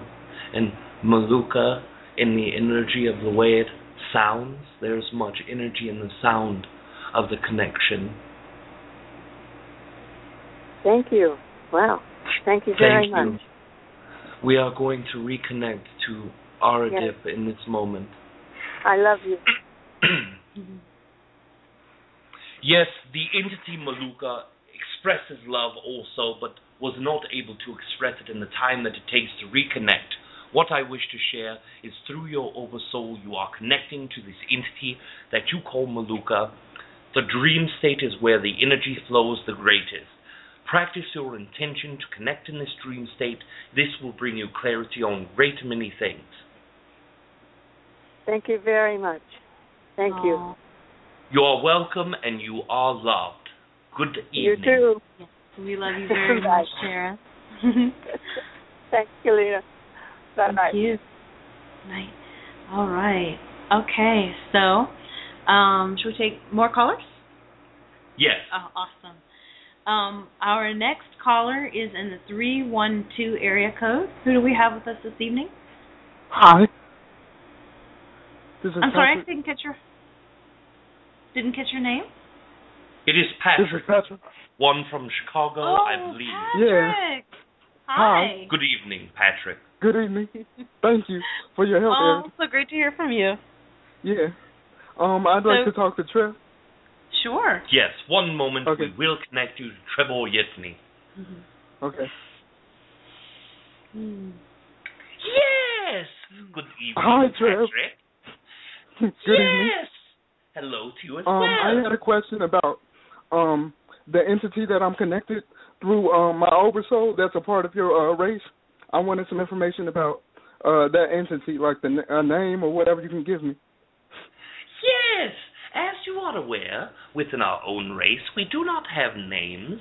We give energetic signatures that match, such as the name that I have given to your race, Trebor Yetni, is a representation of the area of the planet in which I come from, the lineage, also the star system in which we come from, and in this representational quality, we will give you a similar concept that in the name Trebor Yetni represents a specific lineage, then what we will give you is Kar Bor Yetni, and Kar Bor Yetni is the entity that is most directly connected to you. This entity is what you would perceive to be a female entity. It is one that resides within a specific area of my own planet, and this entity is one that is connected in the oversoul. There are actually 3 entities that are connecting to you. From the previous time that we have spoken, we were only able to perceive one, and in this one perception, because of your excitement, you drew more portions of consciousness to you. So in this way, you are experiencing more connections to our race, the more excited about it that you become. And this is the greatest thing that we can say about excitement, as it draws forward all great meanings and ideas to you, but also attracts to you that in which you are most greatly excited about. What specific area of consciousness or what specific detail about the Kar Bor Yetni do you wish to experience? Like, what does she do? Like, and then also, did she have anything that you wanted to tell me or communicate? Yes! Let us express to you that in the way that you see each one of us having a job, the job of this entity specifically is when going out to other planets to look at second density entities, third density entities, there are communications that are made with physical body language, and in that physical body language, as many races that are in second density and third density often do not communicate with verbal or even telepathic communication. They are only communicating in the physical means and physical attributes, so this entity telepathically connects to the collective consciousness within these planets, connects to the second and third density entities who use and entail body language in their own existence, and connects to them on that level. And then they are able to telepathically show us what the body language is. So if the second density entities, or third density entities for that matter, are able to perceive us, we are able to share body language as best as we can with our own physical makeup, or at least the ones that are most obvious to them, so that they are aware of what our intentions are, what our communications are. And I have worked personally with this entity many times. I am connecting to this entity telepathically, And what she wishes to share with you in this one moment is she has always very greatly felt you inside of her heart. The love that she shares for you is very great and expansive. And if your decision to connect to her more energetically comes that you are able to experience more of her energy just by experiencing the portions of excitement that you are.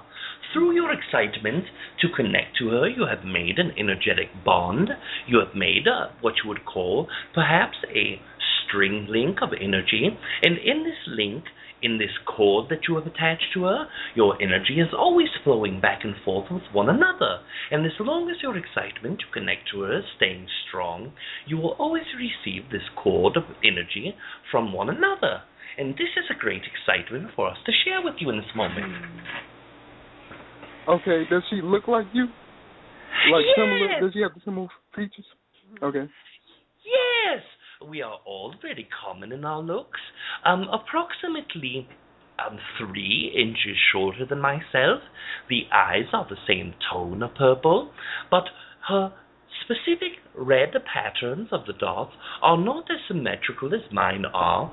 They are semi-symmetrical, as most of them are very common and very close, but there are certain areas in which they shift. Let us express that if we are having one red dot 2 inches from the precipice or the teardrop portion of the eyeball, and both of them are exactly 2 inches from this area. Within her, some periods are 2 inches, some are 2 1/4. So it is mostly symmetrical, but in our own perception, not exactly symmetrical, and this is very common for many entities upon our planet. Okay. Thank you for everything, and thank Aridif for his help. He's been helping me a lot also. And thank you for connecting with me, because I felt your energy multiple times, even before the last time we talked and stuff. Yes! So I've been feeling your energy. Yeah. Yes, we are spending a great deal of time with you. And Aridif is also sending his own love. As many humans have begun to interpret Aridif and finding out what his energy is about, there is a miscommunication between many human entities that believes because Aridif's voice is so rigid and so straight to the point, and that he does not play around with energy and words such as we do, what they suggest in their own mind is that he is very stiff and very difficult to deal with. But let us express that his love is actually matching, or even in some areas surpassing, my own ability to love as well. So he is loving you as much or more than I am in this moment as well. Okay, thank you. Yes, you are very welcome. We will see you again very soon, dear friend. We love you, Patrick. We love you too. I love you too. Yes, we all. I love all you guys. Thank you. Yes. Aw, he's so wonderful. Yes, we are very excited to connect to him.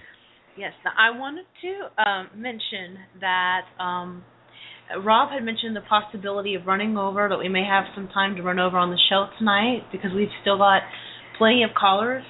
How is it feeling as far as, can we take some more callers tonight if we run over? Of course we may. Oh, awesome.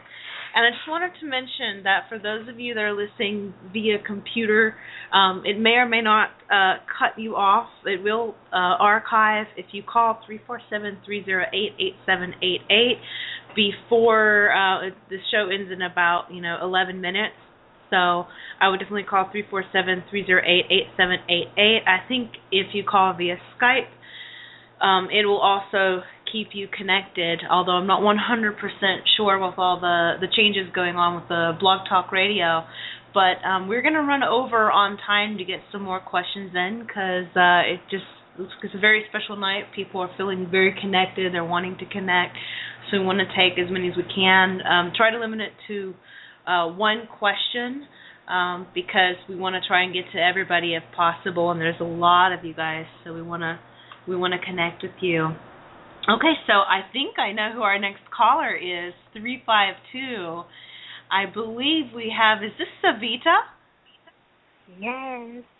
Hi, beautiful sister, how are you? Oh, I'm good. I'm good. I'm missing Oh, you. good. I know. It has been so many days. I spoke to you guys. I know, it's been a long time. I know. And I was thinking, oh my God, if I'm in queue or not, let me raise my hand again, and Okay. Can I speak to Treb? Oh yeah, absolutely. Yes! Treb, I love you. I love you as well, and it's good to speak to you again, Sabita. I know, Treb, whenever I feel sad, I think about you and I feel happy. Yes, and I am always happy to think of you as well. Oh, you think about me?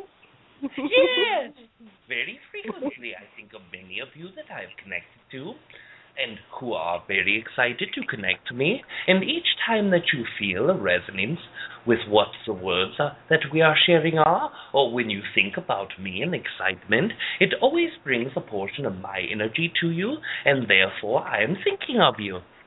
He really does. Oh, then I think about you a lot. Yes, and therefore I'm thinking of you a lot. Treb, I need your help again. Yes. I don't know what to do with myself. I'm so unclear about things. My heart is both the ways. I don't know what to do. So can you please connect to my energy, and can you tell me? I'm talking to one of the gentlemen nowadays. It's not talking. It's like we just started talking, and I do not know whether to carry this relationship or I should let it go. When we started talking, we just connected right away. So can you read my energy, and if you can read his energy and tell me what is the percentage of compatibility and all, and whatever you can tell me, please. Yes, as you are aware, we will not be able to express what you should or should not do, nor are we able to dig deeply in the information unless it is shared. But as you are already aware of all of these things, I have already been given permission to connect you. So if you begin to close your eyes and to push the energy out as you are well accustomed to, we will connect you in this moment. Okay, I'm doing it now. Yes, one moment, please.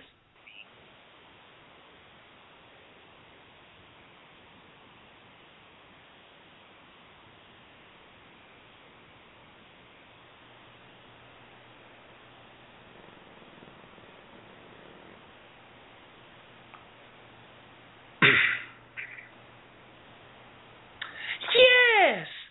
Let us express that within this communication with this entity, we perceive that your energies have touched many times previously in previous incarnations, and that through these incarnations you have been able to experience both growth and both discomfort and disconnection.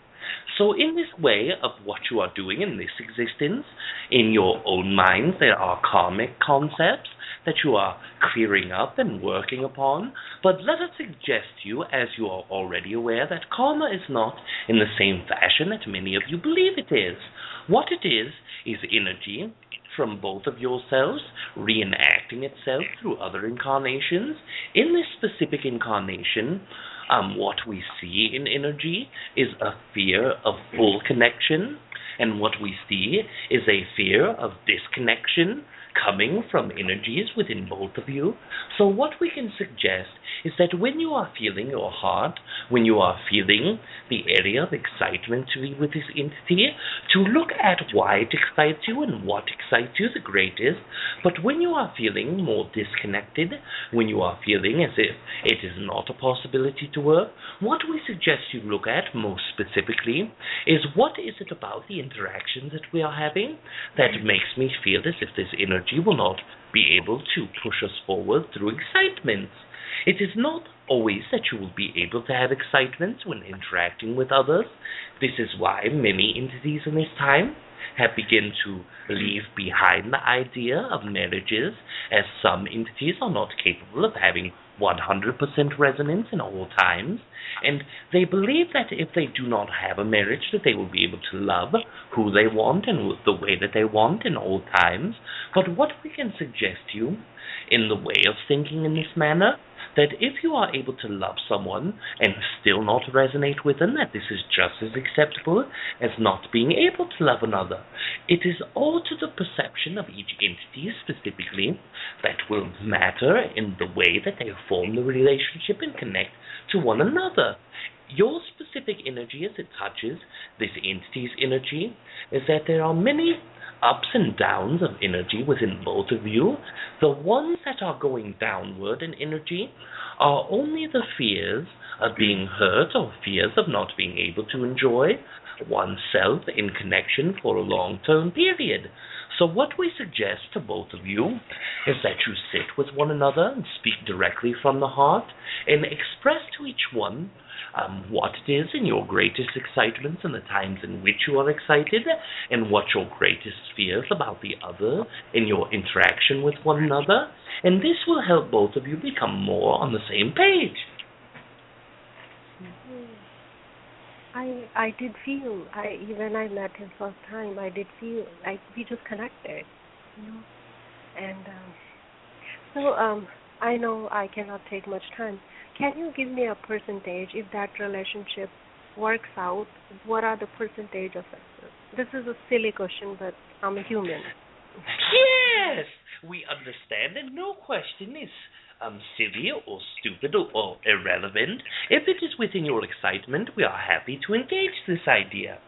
Let us look into the idea that in this moment, in the energy of unsurety, the percentage rate of the highest percentage, as you know, there are several thousands of probabilities. The highest percentage in this moment of being able to be successful is 12.8%. But when you do not have doubt, when you have felt those precipices of excitement and the other entity has shown excitement, there are as high a rates as 57.8% to 59.8% in which you are able to communicate and able to have a long-term relationship. So when your excitements are high, your chance of connecting is much deeper. As you know, 58.9% is much higher of a rate than most percentages, as there are thousands being put out. So many of these are less than 1/1000th of a fraction. So this is a very high percentage. And this is what we are able to perceive within your energies and probabilities. Thank you very much, Treb. Yes, you are very welcome. And I assure you that we will speak again very soon, as I am seeing a highest probability that within the next month we will have an opportunity to speak for a long period of time. Wow. I always look forward. How much I crave to see you. And I got a message, and I was saying I wish I could hug you, and I know the way the messages come through for the higher self, and the message came. Thank you for the hug, and it was beautiful. I don't know who sent that message. You are very welcome, and we are always welcoming and willing to give hugs back to you as well. Aww. We love you, Savita. And thank you for sharing your heart tonight. I know that was kind of hard for you to, but I know that there are a lot of people listening who are going through something very, very similar, and I just really want to appreciate you for your bravery and for sharing your heart to the whole collective.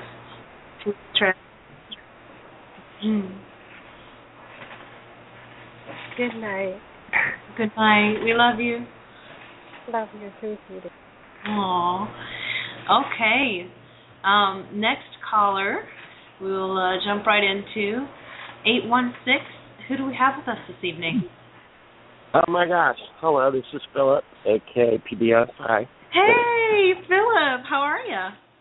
Hey, I'm great. It's great to hear your beautiful voice. I'm glad that you're feeling better. Thank you. Thank you so much. I'll jump right in. I think tonight I was going to say I'd either talk to whoever had the best information for me. And I love TReb, and I'd like to talk to Aridif tonight. Yes! One moment, please, and we will connect you to Aridif. Thanks, buddy. Good evening, Philip. We are here to answer whatever question that you have and interact with you in accordance. Oh, good evening. Wonderful to connect with you. Yes. My question is concerning my connection to, as I understand it, our connection to various races is representative of that race's part of our DNA being activated. For example, if we're feeling in a certain part of our lives a connection to the Pleiadians or to any other race, that is the part of our DNA that we're activating most during that time in our life. And so I've asked before about my connections to various races, and I feel like I'm connected to Arcturian energy and some others. So I was curious if I could get maybe some kind of status report as to what races am I connecting to, am I activating my DNA, as you can see in my energy right now. Yes, but before we dig into this further, let us qualify our own answer by expressing that what you have said is correct. When you have resonance with one race, this can activate that portion of DNA that is within you. But it is not only a resonance with one race or another that activates the specific DNA pattern within you. Let us qualify this and express it further. What we can tell you is that when you are looking at any excitement, whether it be of playing a sports game or whether it be of helping homeless children being fed, all of these have validity, but each one of those excitements carries a slight different signature of excitement and love.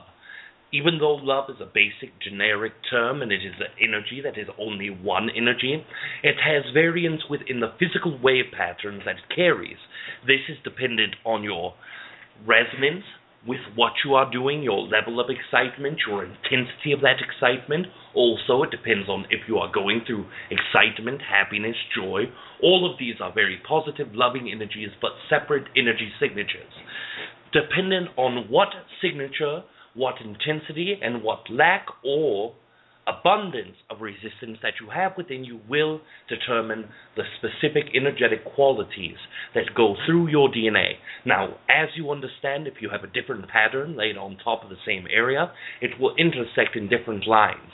It will intersect at different points of DNA and determine what portions of DNA become activated. Now, with this giving clarity to what we expand on further, what we will say is your resonance to Arcturian energy is plain to see that specific excitement comes from an area of energetic connection. From your oversoul, you connect to Arcturians on two levels. You have the stereotypical fifth density Arcturians, the ones who are short and blue, who sing beautifully and heal very adequately, and you also have a connection to a fourth density, what most of you would call artificial intelligence entity. In that oversoul, you have a connection there as well. Now, when you break apart more varieties of energy, also DNA in humanity, if we are looking only at those races, you have lineage from ancient reptilians, you have lineage that is Pleiadian in nature, you also have Sirian energy within you. You have all of the DNA, but these most specifically are connected to you directly in your excitements that you share now. Those portions are being activated within you in each moment. As you continue in your excitements, as you look further or expand excitement or release resistance, the different portions of your DNA will begin to interact. But as in this moment, your energy to the resonance of those races are the strongest. But that does not mean that those portions of yourself are the only portions that are becoming activated. You are also activating many different portions of DNA as well. The further your excitements are in any degree, the further your interaction with DNA will become. This we can assure you. Thank you, and you are loved. Awesome. Thank you. You are welcome. And Robin, I love you too, Philip. So does Treb. Thank you. I hear you. I've been connecting a lot to my dear Arcturians as well. So we have an approximated time of 3 callers that are left, depending on the expansion of excitement within them and the brevity or length of time it takes to answer all of the questions. All right, we'll keep checking in with you guys, with you on that. Philip, thank you for calling in and asking your question. And again, we love you. Love you too, guys. Thank you. Aw. Okay. Next caller is in the 503 area code. Who do we have with us this evening? Hey, Queen, how are you? Good. How are you? Who do we have with us? I'm doing good. Oh, I'm sorry. My name's Aaron. Oh, hi, Aaron. Hi. Welcome. I just wanted to say, yeah, thank you. Just wanted to say hi to you, Rob, Treb, and Aridif. I love these conversations. These are pretty much look forward to these every week now. They're great. Aww. And I love all the questions that have been asked. And yeah, I had a question. I'm not sure if Treb or Aridif want to answer it, but it has to do with DMT. I'm not sure if you are aware of what that is. Yes, we are aware of this and the interactions it has with humans on a physical and non-physical level, as well as we have been with humans throughout the entirety of their primitive stages, as you would look at it to be primitive stages. We know of many entheogens and the way it interacts, as does Treb or Yitni, but we are happy to answer any question that you have on that subject in this moment. That's really awesome. Okay. Well, this is a drug. I don't really consider myself much of a drug user, but this is one drug that has seemingly for the past few years has always been available to me, like just on a doorstep. And I kind of saw some synchronicity in that, and there has to be some reason for that, because from what I understand, it's not supposed to be a very rare one on top of it, and has a lot to do with the pineal gland. What I'm curious about is I've only done it twice, and I did it recently this past, say, Halloween weekend. And I'm curious because I'm not sure if you guys can actually see or feel or experience my exact experience that I was having with them in those moments. But I'm very fascinated with how you just disconnect from your physical body, at least on the first time I did it, and it can be very close to some of the most deepest meditations I've had, and some of the bleed-throughs of seeing, I don't know, these geometric shapes and extrasensory stuff I've seen without being on anything, just by being on my highest excitement, I believe. I'm wondering if you could give me some advice, because this second time I did it, I didn't physically disconnect, or my optical nerves, just I don't see anything. I'm just in another completely different place. And I know I'm talking all over the place here, but it's very interesting to me because from what I'm being told is there's a breakthrough point, and I don't know if I've ever reached that or if I was experiencing that, because I don't know if I'm getting a different experience than other people, the way how I'm kind of configured a little differently, with my chakras being a little bit more at a default state, higher in the third eye region. Can you help me understand just these experiences little bit more? Yes, we understand what you mean. First of all, we must qualify this answer with more previous information. First of all, we wish to express that the entheogens of humans were set for a specific purpose in the what you call primitive times of mankind. This drug was available and open and ready for all to have and all to take because in their own mindset, in their own figuration of limitation, they were not able to expand into the third eye as easily en masse. Now, let us explain that the fall of consciousness that happened after the times of Atlantis is what set this motion into play. And as all entities began to experience that they could reconnect to themselves as the high masters that once they were in their own thought process, this made them desire this. Now, as your consciousness has grown, as your consciousness has expanded, this is not necessarily needed, but it can be used as a very quick triggering mechanism to open the third eye region. This pineal gland is one that connects very strongly and deeply from the third eye itself. It is, in turn, what you are activating in the deep meditative states of the third eye. The pineal gland is not just giving you chemicals that get you high, it is expanding your own consciousness from non-physical states into your physical existence. You are able to perceive that in which you would not be able to perceive without this third eye expansion. Now, what we give you in your set, yes, Treble Yitney spoke to you of your natural default setting chakra system being in a higher level than that of many humans because of your level of consciousness that you have come to before entering your incarnative cycle here upon Earth. We understand this, but this has little to do with your effects on this specific drug. Because your ability to see shapes, to see the geometric patterns, and to expand your third eye consciousness into the area of secretion of pineal gland without the drug, this puts you in a different format than many humans. Most humans have very personal experiences with this drug. They are having experiences in which only they have an experience. It is never duplicated or simulated by any other human, as each one of your consciousness chakra system alignment is different.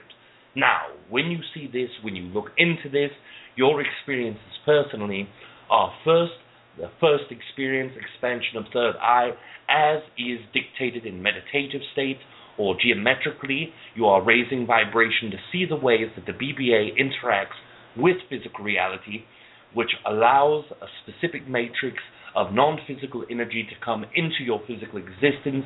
Although it is always there, it is giving your perceptionary capability to see it.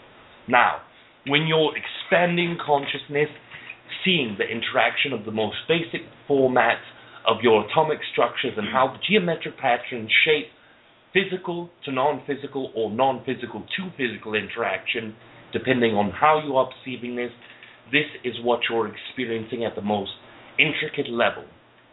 The second time in which you perceive this, you were not able to touch this area because you have had an expectation that became built. Because of your first experience, your expectation stood in the way of the energy flowing in the degree that it should have flew or flown. And in that flowing of energy, you were not able to perceive, although you were able to experience the second-hand nature of what this drug does, displacement of third eye chakra system, transference of BBAs through geometric shapes, all of these things are still available, but your experience differed greatly. It was not as expansive in the way of your cells, consciousness being projected into other regions so that you were able to experience that specifically. We are not able to look in on your specific experience or interaction, but we see your energy in the way it lies within yourself, and this is what we give examples of. Thank you for sharing these ideas. You are loved. Thank you. Thank you so much for your call, Aaron. Yeah, thank you guys. We love you too. Love you. Okay, so we have 941 area code next. Who do we have with us, 941? You have Catherine. Hi, Catherine. How are you? I'm fantastic. Awesome. May I please speak with TReb this evening? Yes, one moment and we will connect you to Trevor Yetney.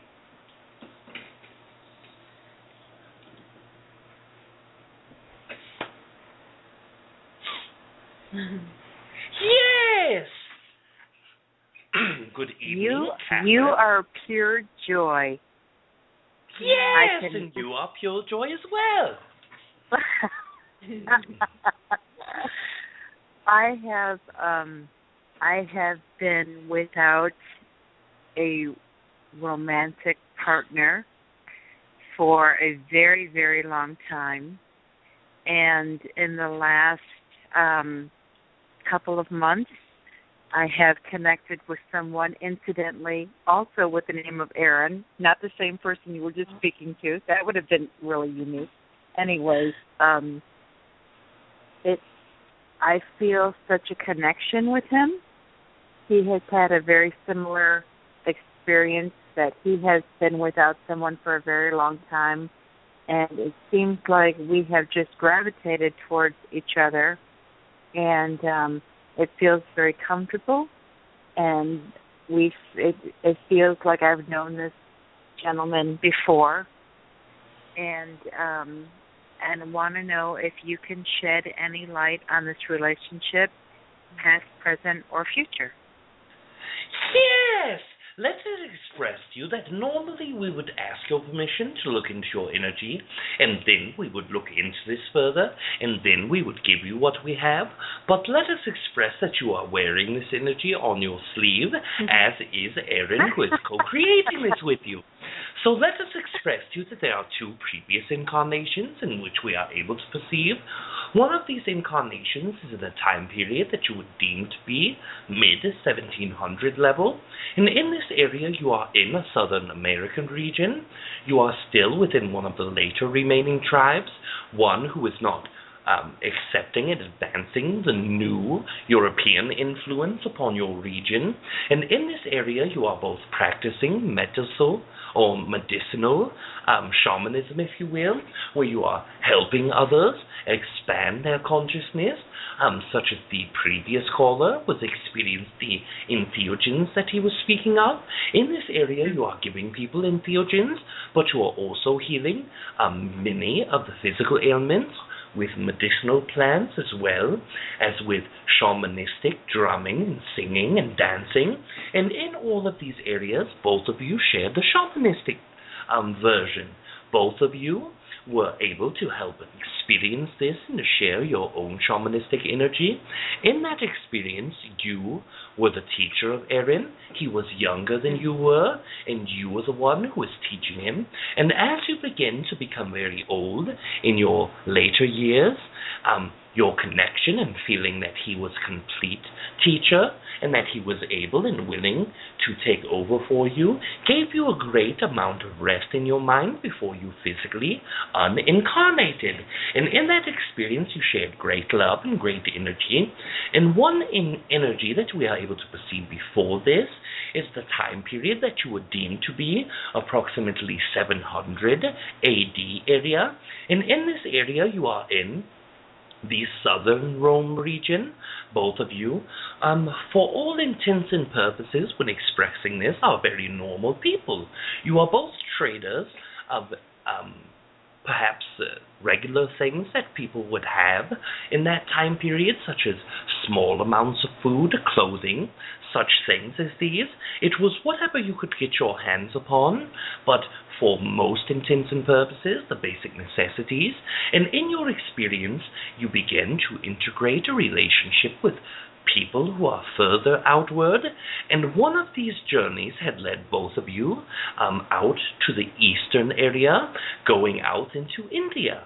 And when both of you arrive in India for your tradesmanship ideas, you begin to expand your ideas of what could be traded and what perfect things that you had found in India that are worth more in the Roman trading regions.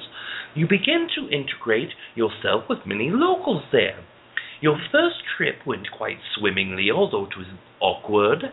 Customary things were very different. The gods in which they praised were very weird to you, and very odd, and very perhaps hedonistic in ways. And in your experience, you begin to integrate more excitements to visit there, as some of the ideas begin to rub off upon you.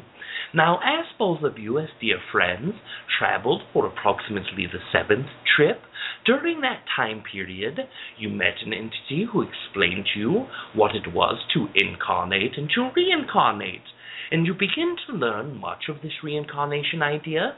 You begin to integrate more beliefs of having multiple lives, as previously you did not believe that multiple lives were able to be had.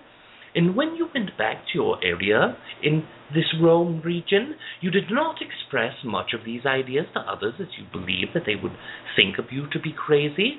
So there was some resistance within sharing these ideas with others, but in the general sense, your excitement became high enough where both of you decided to take your families and to leave that area and to stay in India.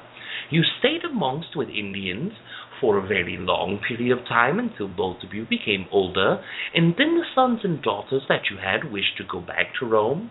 They ended up going back to Rome and were not well accepted and moved to different areas of Greece and further north in Europe, and in their own journeys they were excited and happy, but both of you remained into the Indian area until the day you died. And this was a very exciting incarnation as well. Wow. Yes, very wow indeed.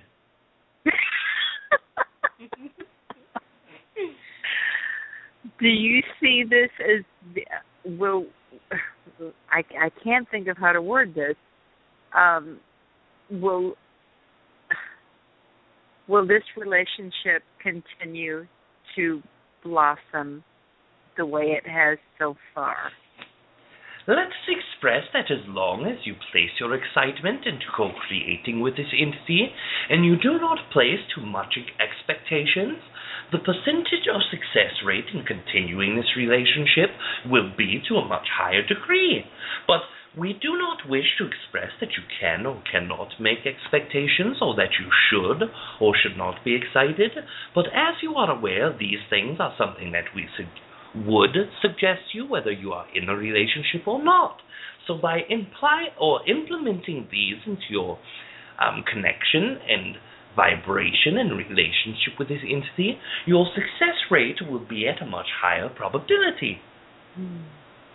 Beautiful. Thank you, Treb. Yes! You are very welcome. Thank you so much, Catherine, for calling in. You're very welcome. That was very enjoyable, too. Yes!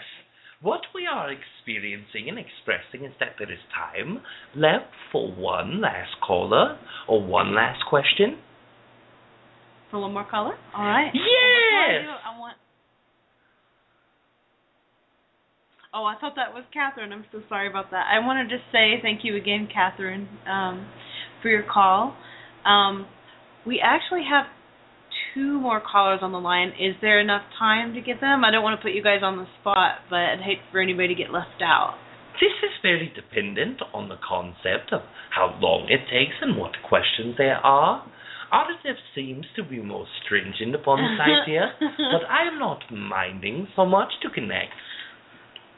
Aridif, what do you think? We have a secondary way of communicating. What do you think, Aridif? Can we get both of them in? Yes, we are willing to do whatever is necessary to complete this communication. Whatever is in your excitement, let us move forward into. Yes. I know that Rob's consciousness is in there too. We've taken that into consideration. I certainly am excited to get everybody in if we can, but we only have 2 more. So maybe just keep it a little shorter, I guess. We have... It looks like Mark on Skype. Hi. Hey, Kalina, it's Mark. How are you? Oh, I'm awesome. How are you doing tonight? I'm fine, thank you. I'll make it really brief. So I would like to speak to Aridif if I can, please. Yes, we are here and we are ready for you, Mark. Hi, Aridif. Hello. In a Hello. In a recent conversation we had, you mentioned that the term lucid or vivid dreaming is not really the most accurate way to describe this kind of experience.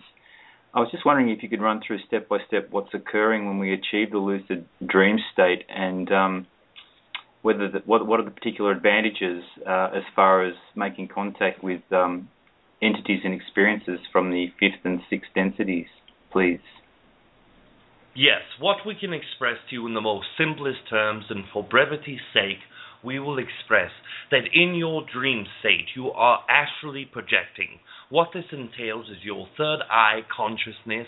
The level of consciousness within the third eye allows your soul portion, not the entirety of your fractalized consciousness, but a fractal of your fractalizated consciousness is able to be projected outward into systems of reality. Now, when you are connecting to certain races or certain fifth and sixth density entities, this is what we call the high astral state.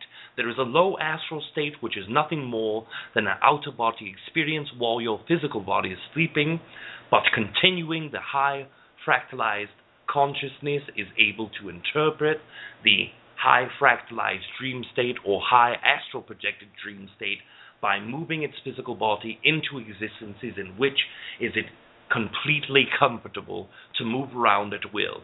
This, because your DNA is multi-dimensional, because your DNA is expansive by nature, this allows you to interact in the higher realms. If you were not multi-dimensional DNA, as many races are not, then you would only be able to perceive the level of consciousness in which you are going to when your physical body disincarnates. So, because your DNA is multi-dimensional, you are moving forward into the higher realms of existence, therefore able to interact with fifth and sixth density entities at your beck and call. To remember this is another story, one that perhaps we will get into later, but if you place an intent to remember your interactions, this can help exponentially. Thank you, you are loved. Oh, thank you so much for that question, Mar. And the final caller, this is also a Skype caller, goes by the last word Thor. I think this is David, if I remember correctly. Hi, David. Yes, that's correct. Hello, hey, Kalina. awesome. Good evening. Good evening. I wanted to make sure we got you in. Thank you very much. I wouldn't have suspected it. I thought it would be too late, but apparently it worked. Nope. Thank you very much. Oh, you're very welcome. All right. I don't know who would be better to address for this question, but I'll just give it out and then they can decide. First of all, good evening to Aridif and TReb, if you can hear me. Yes, good evening to you as well, and Trebor Yitney sends his great amount of love in his vibrant way that he does. Thank you very much, I can feel it. Yes. My question is also a relationship question, I guess, concerning a woman I was connected to about 7 years ago, and I feel like I can still not get her energy off me, and maybe you or TReb could look into that and tell me what's going on there. Yes, what this is an entanglement of energy that often occurs with humanity, because your beliefs are that when you are in sexual engagements, when you are in relationships, or when your feelings go past the normal amount of love that is expected between interaction of one human to the next, that your energy is entangled, that your energy is a part of one another and you are sharing energy. Now, this is true on so many levels when it comes to your concepts of being connected from one entity to the next, of the oneness in all of the human collective consciousness, as well as the oneness in oversouls, in soul groups, soul families, or even direct family lineage and DNA. All of this is correct. The entanglements lie in very large areas. What you are doing now is experiencing the residue of oneness that once you were.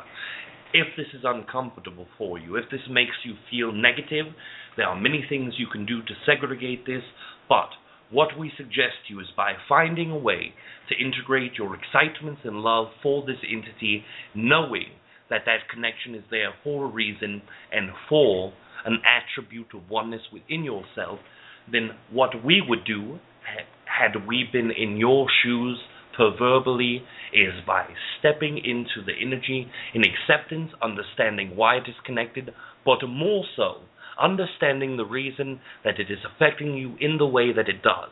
Your energies are forever linked, as all human energies are linked to one another. By finding the link in which it is linked and choosing whether to segregate it, separate it or not, is your decision. If you wish to separate it, it can be as easy as an intent that expresses, we do not wish to entangle our energy with one another anymore, we will be separate. But by doing this, you are separating your energy from one another. You are segregating your energy from the oneness that once it was. This is up to you and your decision and what you desire. We are giving you all the facts in which we can. We thank you for this question, and you are loved. Oh, and thank you, David, for your call. And I noticed there's quite a theme about relationships tonight, so I was wondering very quickly if there's time, if you and Treb wanted to share, based on the energy of our collective here, a little bit of more insight regarding relationships, because I know there are some that were calling about romantic relationships, and then also connecting to you or Treb, or we had Sharon who was connecting with another entity. So there's this big theme on relationships tonight, and I was wondering if you guys wanted to bring more insight into that tonight. It's a very, very interesting observation. Yes, it is very interesting to observe this idea, and you are very correct. To have, again, for brevity's sake, we will give you the shortest explanation in the simplest terms available. Because you are evolving, because you are integrating consciousness at a level in which never before has been integrated, along and coupled with the concept that you are going through that energy of relationships in your specific linear terms, in the circular energy, cycled energy that Earth has, then what you are doing is combining two concepts into one. First of all, the evolutionary concept is that through your own understandings and awareness, you will be able to resurface and to reflect all energies within yourself back to you. This is why relationships are very essential. When you see another entity who you love or who you do not love, this is representing the portions of yourself in which you need to look at in a deeper level. If you hate another entity, this hatred is for a reason within you. It has nothing to do with your interaction with that entity, only a projection of said energy. Now, when you love someone, it is showing you the attributes of yourself that are greatest and highest in desire. Therefore, you can be grateful for that is within yourself. This is the coupling energy in that specific area. Now, when you are looking at the cycle of energy, your Earth collective cycle has many circular energies, many cycles. Right now, there is a 36-year cycle that deals with relationships in the Earth energy. Right now is the energy of remembrance. This will bring back many entities from your past who have not seen you in quite some time, and will also bring you an energy of those who can be most resonant if you can look past your own self-perceived downfalls and accept yourself to the highest degree. This is the information that we can share of this in this evening. We are grateful to have been a part of this conversation. We are grateful for the extensive amount of energy that all entities have placed within this, and we wish to send our love not only to all who have called, but yourself as well, Kalina. Oh, thank you so much, Aridif and Trev. I love you both very much, and thank you for being with us again tonight. And we love you as well. Good night. Good night. Yes! We wish to express to you all that we will now leave you in love and in light, and we will experience each other again very soon. Good night.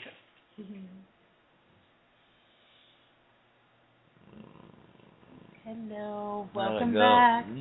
How'd it go? We got everybody in. We went quite a bit over, but I even haggled Aridif a little bit. Let's take the last caller. Even Treb teased Aridif. I was like, well, I'm excited. We'll get everybody in because it's like we can't leave one person out. We had everybody but one. No, we can't do that. So I am very excited about tonight. Beautiful, beautiful show. Nice. I noticed there was a big theme on relationships. Oh, really? In particular, of all kinds, but there was definitely a bit of a romantic theme, which I'm a total sucker for. You are too, as you know. Myself included. Yes. Mm-hmm. This happens to be my favorite human in the whole world. Oh, sorry, guys. I didn't think I was such a bad cat, huh? No, not at all. I love you too, baby. Thank you. I think we're going to call it a night, guys. As much as I love you guys and could hang out all day, I'm a little tired from the evening, and what I'm going to tell you guys, too, is that we are here every Wednesday at 9 p.m. Eastern Standard Time, every first Wednesday of the month. We do the exact same thing we did tonight. We take calls for Treb and Aridif, and every Friday night, our special co-host and moderator, Kalina Angel, often has drop-ins from Treb and Aridif, which allow them to share their insight, energy, and usually take calls too. So thank you, Kalina. Thank you, audience. I love all of you guys, all the listeners tonight. I want to say that we had released a new Treb video last night on YouTube, but it was having this weird technical issue where it was only playing on mobile. We're going to try and fix that tonight, so check back with that because I know some of you are anticipating wanting to see that. So we have that. It's a really amazing, amazing video. So we'll work on that tonight. We'll try to have that done tonight, if not tonight, tomorrow. We have more Treb videos. You can also check out trebchanneling.com if you want. Rob does free donation and paid sessions, various types. So I thought I'd throw that in there. And both Treb, Aridif, and then in some cases, if you want to connect with entities in your oversoul, he does that as well. Very, very gifted channeler. So thank you, baby. Yeah, love you, and we love you guys very, very much. As Aridif would say, you are loved. You're loved, absolutely. And thank you guys again so much. For those of you who are interested in looking at the archives of the show, trebchanneling.com, then you go to the EEN Radio Network tab, and then Rob's show has all archive shows, maybe 2 weeks, the last 2 weeks, not so much, but everything before that. It has upcoming guests and the great channelers that we've been able to interview, a whole list of audio. It's a really great website. We revamped it, and it looks good. We're still playing catch up with a lot of stuff, too. I've got like a million emails and all, so hang tight. We're getting it all out there. We promise, guys. Absolutely, guys. We love you. Thank you for your patience. We love you guys, and this is Rob for the Enlightenment Evolution Hour November Treb Channeling Special on November 5th, 2014. With Kalina Angel from Earth Experience. We love you guys. We love you guys. Night. Good night.